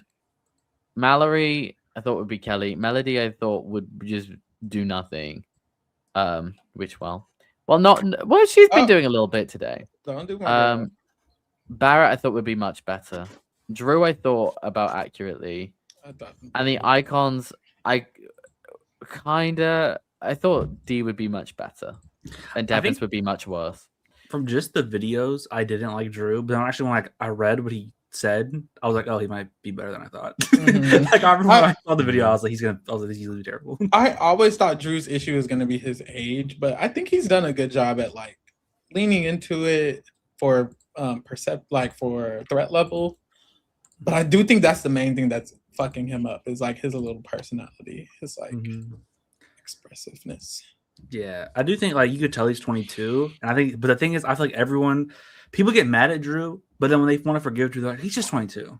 Yeah, so it's like they kind of just. I remember in the preseason, I genuinely thought Lyric. There was like a really strong chance Lyric would win the game. That's so crazy. I thought she was gonna be running. She's actually better than I thought she was. Like not much better, but definitely like a little bit better than what I thought she was. Lyric went pre-jury. Lyric is probably one of the best pre-jurors of all time. No shade. That's a good sentence. But Kamu goes this like week. Top he 10. Takes that spot. Kamu does take that spot. I don't think he will go this week. That's what's crazy. Who are the best pre-jury players? I think Clay from 17 is what people bring up. I think Jason. Do people bring up Clay from 17? They do. Yeah. Didn't know that. People say Brooklyn from 26. People say Joseph Rodriguez from 26. That's what I've heard. Many people say that actually. Do they? I say it. Let me stop. David from BB4. I've heard that one. Okay. We go through every season. So maybe they're not as good as I remember. 2 and 3 don't have juries. Like don't have pre-juries. 4 is just David. It's like the only good one. 5 has Mike Lubinsky. It's Holly. It's Holly. 5 they all kind of have flaws. 26. 20. How did you go from 5 to 26? 26. Whoa. BB6. No. Cappy. Like I don't think Cappy maybe. Like Cappy's okay, but I don't think he's like top 10. Yeah, I don't think we need to mention him. 7. I'm not counting 7 as all stars. 8. No. Maybe Nick. Wait, let me find it. What about that Nick? What about Nick's the best one, right? Yeah, but I don't think he's top 10. I think he's probably not. 9. Maybe 9. Or Alison Nichols, my fake lesbian queen. Oh please. She would have won. She was a real lesbian. She would have won. Or 10. Jen calling her boyfriend racist. Was Jesse pre-jury or was Jesse the first member of the jury? On 10, he's pre-jury. 10, and then 11, he's first member. I think Jesse's a good player. Am I crazy? I think he's a good player. And yeah, I think the reason I think he's a good player is 10. 11, he's probably better on 11 than people give him credit for, but he's not great. Ronnie, hey. I wish Ronnie was a good player. Ronnie's interesting. Laura could have run the game. She does cause a 7. Honestly, y'all haven't said anyone that's sticking out that I feel like we need to keep on this list. 13, Dominic. I would say Dominic's probably Dominic was pretty good. I wish that was a newbie season. I think he's like a 5. I wish I just had a Golden Keys list. Luan. 14. No. They all kind of suck. They're ass. 15. Like Janelle. Yeah. She doesn't. Returnees don't count. Yeah, Nick Uhas on 15. He's screwed, but I wouldn't say he's top 10 ballot. He just gets screwed. Like he could have been good, but he just gets screwed out. Right now, I'd only say who'd we just say? Dominic, David Lane, Dominic. I feel like David, Dominic, Jesse. I'm okay with. Okay. Do I hate women? Me 16. No. Pow. 17. I think Jason and Clay have an argument. I'm okay with Jason and Clay. 2 more men. Where are the women? We hate women. Okay. 18. We get Bronte. She finally gets to get in. We're okay. Who else to pre-jury that season? No one good. Tiffany. No one good. 19. No. I'm okay. 20. Megan. You have no, Megan. I would say no to Rachel. Honestly, I think Rachel she could. I think Rachel could be maybe like 10 or 9. She could. 21. No. Wait. Cliff returned. I was like, you want to say Sam Smith? I wanted to say Cliff, but he returned. Sam Smith? Bella. I like, but not doing Bella. Something unholy. No, not Bella. I'm just saying names. 23. Christian? I think Christian was good. He's kind of like David for me, I think. Yeah. 24. Maybe Amira, but she does it to herself. I would say Amira. Daniel. I would say Amira is equal to Rachel. Yeah. I don't know. I think Rachel gets more like screwed by other people's choices, where I think Amira makes herself a target. But also Fessy, best of it all, would they have gone for her if it wasn't like she's the only one that doesn't I think she's twist screwed a little bit. Yeah. I think they would have went for Nicole or Daniel before her if they had the option.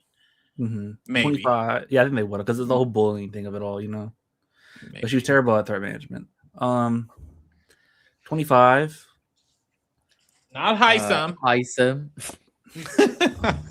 Like people would say Mimi, but like I love Mimi, but she just like she's room. I would say Mimi. I think Mimi has an argument, but I'm just like she kind of just like I'll never forget like when she found out the votes were flipping on her and she was to talk to Jag about it, and he was like, "We don't talk," and she said, "Am I crazy for thinking Jared isn't as bad as other people think Jared is?" He has. I feel like Jared. People think Jared's a 2. I think Jared's like a 4. Is that crazy? Jared has some highs in the game, but then he causes his lows. Like it's like he actually like just plays bad, but he can play good every once in a while. Jared plays good for the first like 4 weeks of that game. Yeah. Maybe. 26, Brooklyn. I would say Kenny Brooklyn as K. well. People say Joseph. Joseph. I feel like I'm looking speech for had to flip his vote. I'm kind of looking for 5s. I'm looking for anyone who's like a 5 and got. You gave Joseph a 5. I looked it up, and I'm pretty sure I gave Joseph a 5. I think I'm okay with. You gave Brooklyn a 6. I think I'm okay with Brooklyn. I think I'm okay with Joseph. Brooklyn a 6 is crazy. I think Brooklyn actually is like one of the best. Cedric's good too, but I don't know. He volunteered for the block. That was a good pre-jury. The thing about 26 is like I think we was talking about how there's a lot of bad players in the cast. I think it's like a lot of average players and then like some really bad players. Like then just like some really bad. Like I'm okay with Mimi. I'm okay with Mimi, Brooklyn, Joseph. I'm 27? Okay. Is anyone from 27? The closest you could do, the best you could do is Mickey, and even then, like the highs of Mickey, but then she kind of her lows are really low. Who went home right after Mickey? Was that Jury? Yes, Jury. Yeah, that was Rachel and White Locust. Okay, Zach right before. Zach it would have been Zach, but had like he not. If he just went out regularly and didn't have a secret veto, it might have been Zach. I agree. I feel like, oh, girl. I was like, I feel like there's someone else who went home and they like barely went home and they almost stayed with the vote, and it was Riley. Yeah, we're not doing that. Riley's not a good player, but for some reason, he's not a good player, but that was a good season. For some reason, he nearly won. And then 20. So yeah, Lyric easily makes the list. Dare I say? She does actually. Dare I say? About a troll. Stop saying Catherine Arwen. Come on, let's be real now. I think Catherine's better than people think. 3 people in that house. We definitely missed some people. We definitely did. I'm going through a list. Yeah, I went on Reddit. Amira, Brooklyn, Joseph 26, Riley 27. Don't bring him up, please. People are saying Tucker. We gotta stop. Someone said Kaser. You're just saying that he's played 3 times. Tucker. Christian 23. I think Christian 23 is real because like Tiffany wanted to keep him, but she was like, he's actually because that was a thing. Who's that icon for BB9? Neil. Oh, Neil would have won the game. I'm trying to think of the rewind. Is there someone who like stood out? Sarah? I think it was Cappy. I want to say Cappy. Yeah, you're right. Cappy's good. I think he's too argumentative, but like he is pretty good. Yeah, he had like people under his spell, especially for a third boot. Yeah. People were saying Cappy. My Cappy. Mm-hmm. People were saying who? We didn't say Izzy. We did. Oh, yeah. She kind of. She makes herself too big of a target. I feel. We could have said Izzy. We could have squeezed her in. I think Izzy strategically is top 10. I think Izzy socially is definitely not top 10. Strategically, she's top 10. Yeah. I love Izzy though. Is God. What are they talking about? Why are they standing up now? I don't know. Why are they still up? Just have a threesome. Please. Get it over with. In Kamu bottoms. I don't get how they keep having conversations like this with Drew. Like they were just talking about how they're sus of Drew. I know I started the conversation, but that's too far. Mind you, every time I unmute, it's the same plot points being All right, so here's what I'm gonna say. I'm a target for the icons because they're coming after me. Like, okay. And then Drew goes, and that's a great point. It's a good point. It's a good one. That's a great point. And the thing is, when Drew leaves, think about that. Only 1 or 2 things happen when Drew leaves. We definitely got Drew, or I think we got Drew. It's not I smell a role play. Who wants to be Yash? Who wants to be Kamu? Who wants to be Drew? I don't think I want to be any of them. That's not an answer. Can I be Drew because he's silent this whole time? Okay, you can be Drew. Okay. Drake, don't make me be Kamu. So I'll be Yash. I'll take one for the team. I'll be Kamu. All right, so we have to convince Drew to vote to keep Kamu to stay. All right, like Drew, you're looking at the layout of this house, right? It's us 3. The bros. What do you think's gonna happen when I go home, bro Chacho? It's gonna be you 2 getting targeted, bro Chacho. You're so right, man. I say bro Chacho. Like, think about it. Because, like, right now, I know you got your thing of Melody. Y'all cute. God. And then we got, but like me, Yash, us 3. I'm going to reveal the handyman to Yash right now. You know what the handyman? That's us 2. We could be the construction workers. What he said. Bro, yeah, that's so cool. And with Melody, I wanted to be clear. I'm not with her. I'm not taking You're her not? to bed. You're No. not? I mean, You're with her every You night, like should at 4 be. a.m. We need her vote as well. Yeah, like, Don't yes, be we with- need her. We need her vote. If you're not with her, what are you doing? Do you talk games? we're not. I don't want people to think that we're a duo. We're not really a duo. That's Like, she's okay. closer We to- won't spread it. She's Just closer to sure you will. Mallory. She's closer to No, Mallory than she Everyone is knows to that. me. Everyone in this room knows that. She's closer to True. Mallory than she is to I'm me. gonna be so for real. I don't really care if people think you're in a duo with Melody or not. We need that vote. So, your word, please. I think Melody's with us. I think Melody's ready to vote You with us. You think about Mallory, Your word with Melody. Yash was telling me Mallory wants me out no matter what. Have you not heard about that? No, I honestly I haven't. I've been up here all day. I haven't really been down there. No, you Yeah, haven't. You've been so with I D all don't- day. What's I've been D with been the other. saying? What was D wanting me out? Honestly, nothing. She's not really saying anything. You speak of D. Remember when she like said she hates your guts and like she wants you out like every last 4 weeks? I told you 4 weeks straight. She told you that she wants you out. Well, Yeah, bro. Drew, we've been watching the spy screen this entire time, and we've become very skilled at lip reading. So how come you Whoa. were exposing my plans to D? I don't tell her anything. D's a liar. Remember, she lies. So Why is it everything So, that yeah, we so say in there's this no need HOH to room? talk. Everything we say in this room in private, D knows about. Is that Barrett? that's crazy. I mean, he is close with D.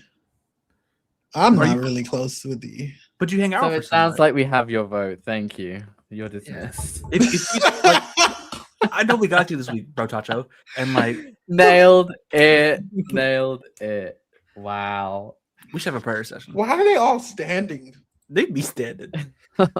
Who was the first one to stand? If I'm Drew and Kamu lead, can I just tell Yash, yeah, I'm down to keep Kamu, but I heard he was in a victory. Is this true? Is Yash young Enzo?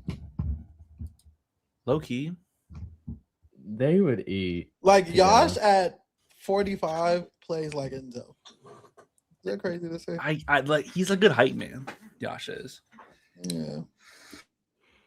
Yeah. Maybe his mannerism are just the same. You know who Drew? Speaking of Enzo, you know who Drew Loki plays like? Uh-oh. Less strategically though. Uh-oh. Matt Hoffman, where he's so loyal to a group that don't fuck with him. Like Oh, that. Lord. But like he actually does good work with everyone else but his group. He did try to do a parachute. I did have a convo with Matt Hoffman yesterday. About It'll be Drew? posted tomorrow. Drew did get mentioned. 6 hour debate. It got a little misogynistic. Things happened in that conversation. Misogynistic from who? Was it He from? cleared it up. He has the same thing with me. You know how Helia keeps saying that I target all the women if I'd play? He's basically like kind of like that. Like he was basically talking about who he'd work with. Wait, hold up. Elliot says that you would target all the women if you play Big Brother. No, Pharaoh Yes, says because that. that's a rumor that's been spread. I wouldn't. And is it true? Let me tell you, me and Matt That doesn't sound like a no. Matt and I are similar. Matt reveals something tomorrow on the after show that is very similar to how I would also think in the game. And you can watch the after show to see what we're referencing. I think I know what you're talking about. But Watch I won't the leave. after show, guys. Remember to submit your questions for the next one. Thank you. Next guest will be revealed on Thursday at the eviction breakdown. Do you have one? I do. Oh. Mhm. You got Speak Any K? I thought it'd be hard to get. I got Matt Hardman. Thank you. I feel Genuinely like get Matt Hard. Pharaoh, like- if you get Matt Hardman, I would scream. I would laugh. It would make me day. It genuinely. At Big Bro T on Twitter with the after show he link. probably have the most questions submitted. I think I could get Matt Harbin. Oh, let's do it. I feel like it's important to get people who are related, who relate to someone on the season. So if it's Matt Hardman, it's Matt Hardman. He has a deep connection with You Angela. haven't got no one from 26, have you, for Angela? I haven't got anyone from 26 for Angela yet. Ooh, you're Chelsea. gonna get I've gotten Riz God for the icons. Christian You and Vicky did. Wynn. Angela has a best friend from her season. So there's that. Yes, Mackenzie. They're so good. T-Core. She was shading T-Core on feeds. I know she constantly shades Tika and Rubina.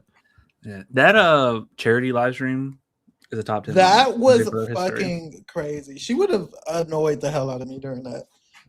Especially if I'm Lisa. Like, girl, my house just burned down. Like, why are you starting? Oh my god. Oh my god. Yeah, Tico hates her. But to be fair, I'm not mad at her for it. As she should. As she kind of should.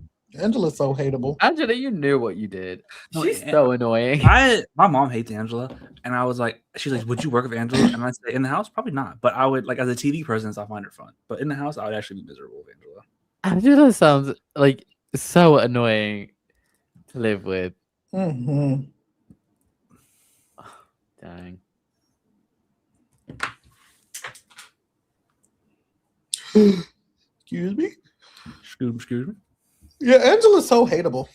If I was doing a charity event and she was doing all that, I'd hate her too. Shut up. Better player, Angela or Gina Marie? That's a good question. Angela this season, probably. I still think Gina Marie, I brought Gina Marie's better than Angela 26 for sure. I don't even think Gina Marie's that bad. That's my hot take. She's just a meme. She's just a meme, yeah. She beats McRae. She beats McRae and she beats Alyssa. Like we Why does she beat McRae? Because women hated. McRae slept all day. Well, McRae has said that they told him postseason that Amanda pissed so many people off. They said they were never going to vote for him. That is not the reason. He's just saying that. The real reason is because, well, kind of that. It's because Amanda did everything, and he just kind of laid in bed and didn't talk to anyone. That was his strategy. It's not the great one. Those are like some feeds I'm interested in because like what if like there's a certain player that season when I find I was like really good. McRae was targeted before Amanda as well, so it didn't even work. Yeah, he was targeted before. Amanda only goes home because McRae wins veto. Damn, that's crazy. Yeah. Does Alyssa... Yeah, can you get free jurors on the after show? Is that a thing? How about not allowed actually? I would. How about not? I don't know. Is there like do you have a thing that says all the after shows? Let's look it up. It's a playlist. Reality Kingdom after shows. Yeah, I think so. You guys at least make jury to go on our after shows over here. I'm not classist.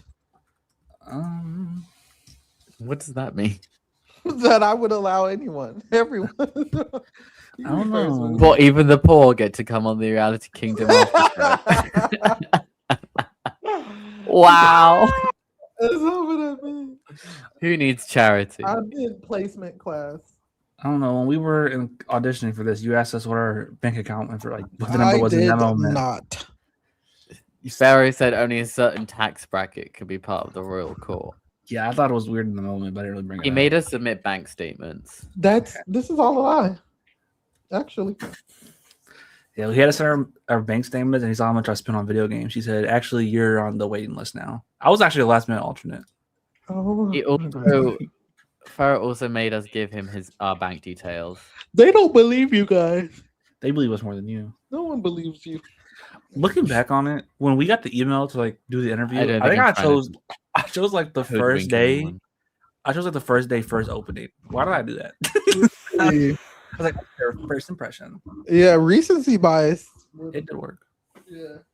At least you still made it. What if you didn't? That would have been crazy. Could have been another white guy. Do y'all think recency bias am I crazy, but is like recency bias mostly negative? What do you mean? Like when something's more recent, people are more critical of it more than the opposite. Maybe you're right. But like I think I got recency bias with this last Spider-Man movie. I put it in my top 10 MCU and I'm like, that's probably not true, but I did it anyways for now. It's because it's so fresh. So it depends. Oh, Cass, did I tell you that my uncle, because he watches Drag Race, he like randomly asked me he said, how did Selena do? Because I don't watch her brother, right? I know she's a mixed. And he said, "Was she as messy as I thought she would be?" And I was like, "Well, yes." That is Lord. how I would have answered the question before you even said that. If someone asked me how did Selena do on Big Brother, I'd be like, she did as you would expect. Like iconic, messy, memorable, but poor strategic decisions. I've never like talked. Like my uncle knows I podcast. I never knew you watched Drag Race. And then I was like, you should just watch the Drag Race pods. Like, Oh no, that's right. Arwen says maybe Thog is better than Gina Marie. I disagree. Gina Marie had a majority alliance at More than the one. final 8, at least. And when Dog gets one. Hey, Wait a that's minute. true. So far, Gina Marie is better, but When Thog Haley can joins turn it. FAP. Actually, like Gina Marie was never in a position where she was in danger of going home the way Thog has now twice. So How many times was she even nominated? she was Because not a lot. nominated week 4 by Judd, and then she was like safe until I want to say, like McRae put her on the block in the double against Alyssa. She's nominated 4 times. How good And is the strat to just pretend you're Gina Marie and then reveal your intelligence at the end? Is that what Ashley did? Let me stop. I don't think intentionally. I think it's accidental. I think there's a rule. But how about an intentional, like, I'm quite literally done. But like so far that you genuinely don't do anything. Like you genuinely don't play well. Barry's doing? I don't even think Gina Marie played that badly. I think she's just scary and a mess. You all heard do it like yelling at the house. Like, and I Aaron know- has to feed her what she says. It's so funny, bro. Like, I know that's really bad, but genuinely, it didn't hurt her that much. Yeah. Like, at all. Everyone just didn't take her seriously. Yous all are a bunch of fools. Uh-oh. Wait, sorry, what? Did you all know Gina Marie was making fake AI posters about herself? No, I didn't know that. I don't know Okay. what Gina Marie is doing. How do you know that? Do you follow her? She gets brought Are up too you- often. I think it's because her song was She too does speeches. get brought up. Jesus. Is she better than D? I don't think so. At what? Big Brother. At being Gina. What? You know me. I'm Gina Marie. There's only like 2 final 2 speeches that I quote, and it's hers and it's Matt Klotz when he goes paper rock scissors. I did that. Why did he say that? Oh my god. How many other Jesus. final 2 speeches can I remember? A lot of final 2 speeches are horrible. Like I can like if you So told me bad. like Taylor's is good, but I don't know, like I don't quote Taylor's when I'm walking around. I remember Jazz. I remember was like, Yvette. "Covered You in asked me blood." you asked me why you should not vote for Maggie. I cannot answer that. Oh, Maggie made a great Lord. game.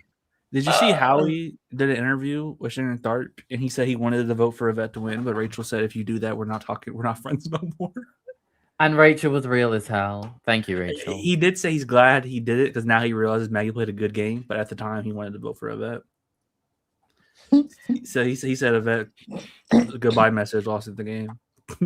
You know what's crazy? The Sovereign Six claim to like respect a good game, yet they all think Maggie played terribly, and she was like leaps and bounds better than all of them. She is. At least Howie respects it now. I don't know if anyone else. At least does. I think even Janelle respects it now, but she still hates that woman. And I see why I almost see why they couldn't understand that she played a good game. Because Maggie wasn't that good socially. She was. no. Morgan is actually so lucky she didn't make final 2. Because if she did, that speech would have been fucking. I would have been saying that. Oh my god! When she was practicing her speech, I was I'm like, "Okay, a gamer." girl. And that was the big reveal. Like, I really wish they had her go after Ashley says she's a lawyer. Like I needed that more than I needed anything. I'm a gamer. I'm a Stop gamer. it. I love Morgan, but she thought that was like, oh my god, why was she so hyped to say that? why would that be? Why would that mean anything? Oh, I remember. Arwen, how are you following her so intently? She just needs to be vanished. I'm actually pro just no alums on social media ever. Like, I just don't need to see anyone speak. I agree.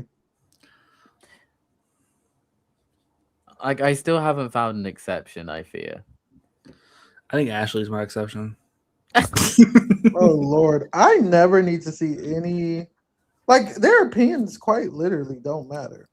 Like for lack of better words, there's nothing to say. Drake, would you reveal that you're a gamer? I'm scared to say it day one now because of Morgan. Oh please.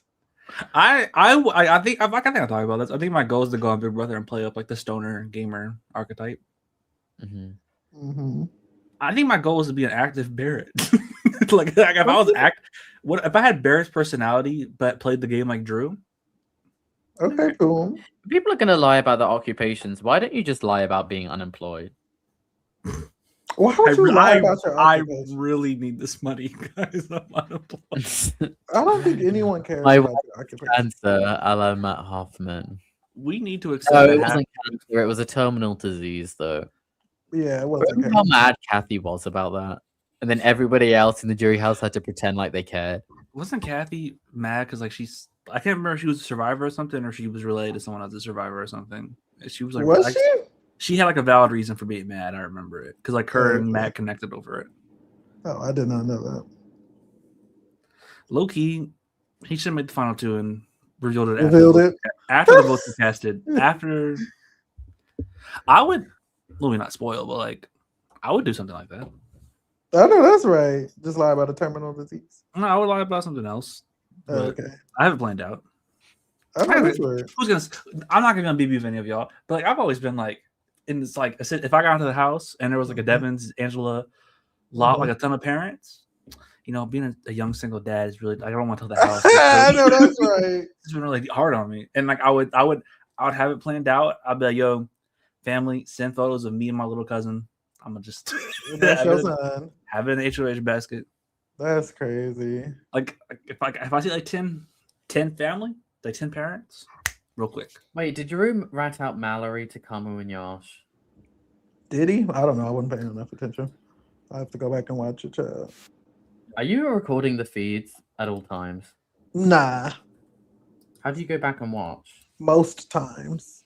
I rely on BB Junkie or if I'm not recording. Most of the time I am recording though. And then I just rely on myself. BB Junkie does a great job though. Like there has not been a conversation that like I missed and that I wasn't able to. Big Brother Junkie just needs to be all of Big Brother Twitter. They just need to get paid. I kind of agree. Where's one of my I mean, I know I'm being a hypocrite. Like, I'm sure other people don't want to hear my opinions, but like, this is a different space. Sometimes it's just unprompted. Not me trying to justify it. It makes no sense. I just don't like other people's opinions. You were finding it. You were trying to find it. Yeah, I'm trying, and then I just gave up. It is what it is.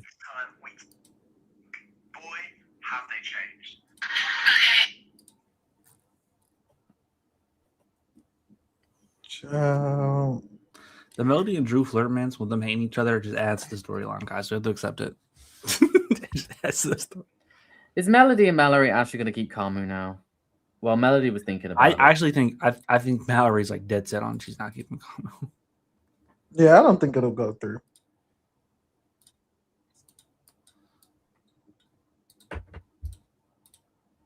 Oh, it was Yash told Kamu about Mallerie. Okay, thank you, Drew. Well, I'm not thanking Drew for not tanking his game. I have to thank Drew for doing positive things. Did you? I don't know when it happened, but did y'all see when Drew and Melody were having like one of their flirt sessions in the gym, and he goes, "Do you have an alliance with Taylor? I don't know about." And he goes, "No. Do you have an alliance with you, Barrett, Devins, Angela D? That I don't know about." He goes, and he just keeps working out. Like he does not. Bro, I saw that. I swear he said yeah. I swear he like called her bluff. I don't know. Yeah, it's called the crossovers. Haha, and just keep going. That's literally what he did with Fap. He like named Fap in front of Yash or something. as a joke. Yeah, he did do that. And I don't think Yash caught it, but how would he? If you name all your alliances something shitty and just say it out loud, no one will ever be suspicious. Yeah, that's true. I would get bored. They would think I'm America's player because I would make a final two of you, and I'd be in the middle of the room and be like, "What if we were just like some type of handyman?" Like, like I'd be doing shit like that. I have too much boredom. Do you think who do you think the first icon will be who goes? D. I don't know. Angela this week. I feel like I don't know. I really don't know, but it feels like it's the easiest to get out of Angela. Yeah. Dare I say, I feel like Angela's outstayed her welcome as an entertainment perspective. It kind of feels like what more? Feels like, girl, where are you at? Are you like if I'm looking at all these people's storylines, is Angela's just over? Like she kind of is. Let's be real. Angela goes this week because Drew flips. Is poetic justice in a way. It's not going to happen. It's not going to happen. You know how the cosmic balance of the universe works. I feel like Kamu's storyline is unfortunately not over. Now, I don't want to jinx anything. I really hope Kamu goes just for the sake of peace of mind. Mm-hmm. But something tells me he's like very likely to win this blockbuster. I think Haley and Angela's stories have both come to an end. Yeah, I agree. I just feel like cosmic energy, like history repeats itself. Historical look back. Shout out. Week 6, America and Corey get closer. He reveals everything to her, and he flips the vote on Izzy. Now, I think at that point, it has to happen tonight for that to happen. But because he tells her everything on Tuesday night and then flips it on Wednesday. That's day 44. Wait a minute. Oh, Melody's kind of a cuck a little bit. I hear she's seen Heated Rivalry 4 times. That makes sense. What do you want to see from Drew? Wait, didn't she say she wished she could have saw Drew and Barrett kiss or something like that? Mm-hmm. I did see that on TikTok, and then someone posted in Drew's likes on TikTok. He said that with me doing housework, my wife watches Heated Rivalry again. So people are saying it's that's hilarious. Apparently, people were saying that they forced their TikTok likes to be public this year. Really? Because like everyone's likes are public. I'm like, why did they just have their likes public? Fujoshi. Melody does give Fujoshi down the most out of this cast. I don't think I know that lore. It's like an anime thing. It's like boys love, like a female fan of boys love. But I could see that. It extends to stuff like Heated Rivalry. I had a girl say we should watch Heated Rivalry together, and I said we should not do that. Actually, I don't know. You should do that, Drake. I think you should. I watched Heated Rivalry with my friends. I don't know if she was a friend. That's the weird part. I was like, even better. Oh, hey. Even better. Who else are we inviting? Clyde. Oh, this sounds crazy. The Holy Spirit. Speaking of the Holy Spirit, Kamu about to be gagged again. I'm about to get gagged again. That was what he said. My favorite part was someone said he just read you should love thy neighbor. What was really written on that page? I wonder if you could do that. I'm not religious, but I do think I would get bored and read the Bible and then probably come out religious. Damn. Dare I say I'm over the Kamu conversation? Like, I quite literally am over it. Can we just make a decision? Like, they're talking about it again. And they're making the same fucking point. There's not a new thing to say. There's nothing new to say, actually. The only thing is, like, we gotta start telling. I think Drew is the only one who's like, guys, I don't know what to do. Everyone else is pretty locked in. It's really just Drew is like, I want Kamu gone, but how do I tell Yash? Because Melody and Mallerie can say they want Kamu out. There's really no blowback. Like you, like Yash would say, Kamu wanted me out week 4. Goodbye. Couldn't he just say deep like, hey, I heard you and Kamu over talking about getting me out? Girl, if it's me, I'm saying, girl, Melody and Mallerie not doing it, so we don't got the votes. No, what? Yeah, I don't have influence. My bad. Sorry. They're not good. I tried. It didn't work. Sorry. I tried again. It didn't work. I tried so hard. That's what Vince used to do. I tried it. And no shade. No shade. I would hit him with that. Damn, I wish Barrett could help me. Like if Barrett was helping me. I wish I Barrett just could feel help like me. Just call him a D right now. It's just like when just when know the four that of no us matter talk, what, it's just us me. bros have to stick together. We That's just gotta why. stick together, no Just matter know what. Yash, we should make a final two right now. I was thinking of the handyman name. Honestly, Our final two is called the Handier Man. Why is it handier? Don't worry about it. Because- I'm thinking the handier man. I'm thinking the 2 seasons. And Maybe then the he court makes an jester. alliance with Devon's called the Handiest Man. I'm Oh, thinking, please. Yash, I'm thinking me, you, Lala Taylor, Melody Mallory alliance right now called the Toolbox, and we're gonna lock it in tonight. Toolbox is crazy. Oh my god. Well, more people like. Look, I don't want to give this person praise, but Memphis making 3 alliances called the Wise Guys on 22 is one of the funniest things ever. Like more He people did need to do. that? Yeah, because he made one. It was like Yeah, the Wise Guys thought with he was him, so Enzo, funny. and Cody, and then he made another one of like him, Cody, and Christmas. And Christmas was like, "I'm not a guy." He's like, "It's a play on words." It's just like play on words. He thought that shit was so funny. Shut up, Christmas. And then Why Cody, was Cody in all of them? Christmas needs to go up and lock This her is- door. a good player. I guess. Christmas needed to go upstairs and lock her door. Is crazy. I can go wherever the fuck I want. We don't need her. That was fucking crazy. She is so angry. He's so miserable. That's why she was a felon. Lord. That's crazy. Merry Christmas. No, I stand by people. I got 22 casts to disappoint, but I'm always like the casting made sense on like when the day the cast got announced, like everything made sense. David's a little weird, but I get why it's David. The only one that didn't make sense at the time was Christmas. I'm like, why's Christmas back? They needed someone from 19, and they couldn't get Josh. Did they? They could have got Raven.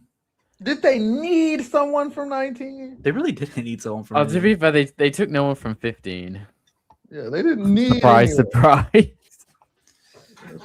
They wanted Alyssa. I guess. They do not want to. Do they want Alyssa? I don't know. I They would be would down okay. for it. I think they're okay with Alyssa, but I don't think they want Alyssa. I'd be down to would- watch Alyssa play again because she is like a, She's a eager. strange lady. I think her and Rachel have switched places a little bit because back in the day, Rachel was kind of the kooky one. I think it's switched. I think Alyssa's kind of kooky. I think they were both kooky. I think Rachel's just like. I think Rachel's Alyssa. is obviously kooky. Yeah. If you like listen to an Alyssa conversation for more than like if you really listen at what's being said, Alyssa's not like the complete victim. Like my hot take is Amanda was horrible to that girl. I kind of see where she's coming from. Oh my god! Alyssa would rage bait the shit out of It her. would be the like not I don't know if funny is the right word, but if we did a 15 rewind and we came out and you're like Amanda was the victim. Oh Lord! No, because like Amanda's Haley actually. because why does Amanda wear like a swimsuit?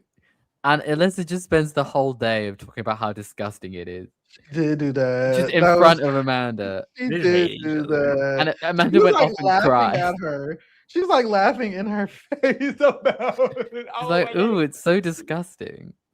Every That's time not funny. no, if you watch this not funny. Fap conversation and just focus on Barrett, why do you look so uncomfortable like every time they talk game or go over the votes? He's like, I feel like he always uncomfy. because he's God tall, damn. his legs are in a weird Paris spot. is like, I'm not I'm not with D right now. Bad. Oh Lord! Real. Every moment I'm not with D. We need to move is a- Barrett is a closer to moment D on wasted. this. We do.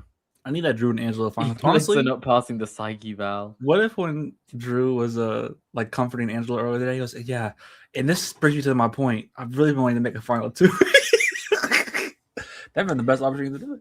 We're gonna call it the handyman and woman. Handy Or- people. We're gonna call it the Jugglers with a Z. We're gonna go because we're juggling everything in this game. We're gonna call it the Lorraines.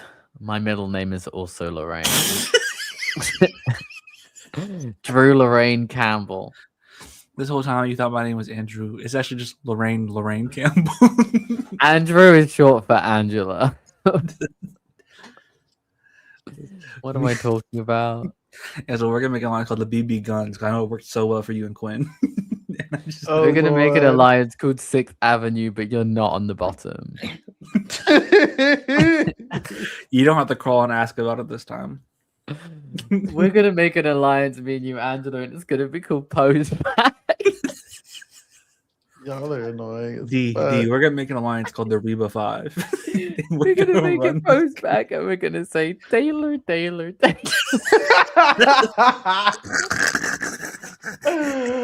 What the fuck? Angela, I've been thinking our alliance name should be Takimo. We're gonna run this game. Me and you. We're gonna call ourselves the Regulators. I have great success in mind. Devin.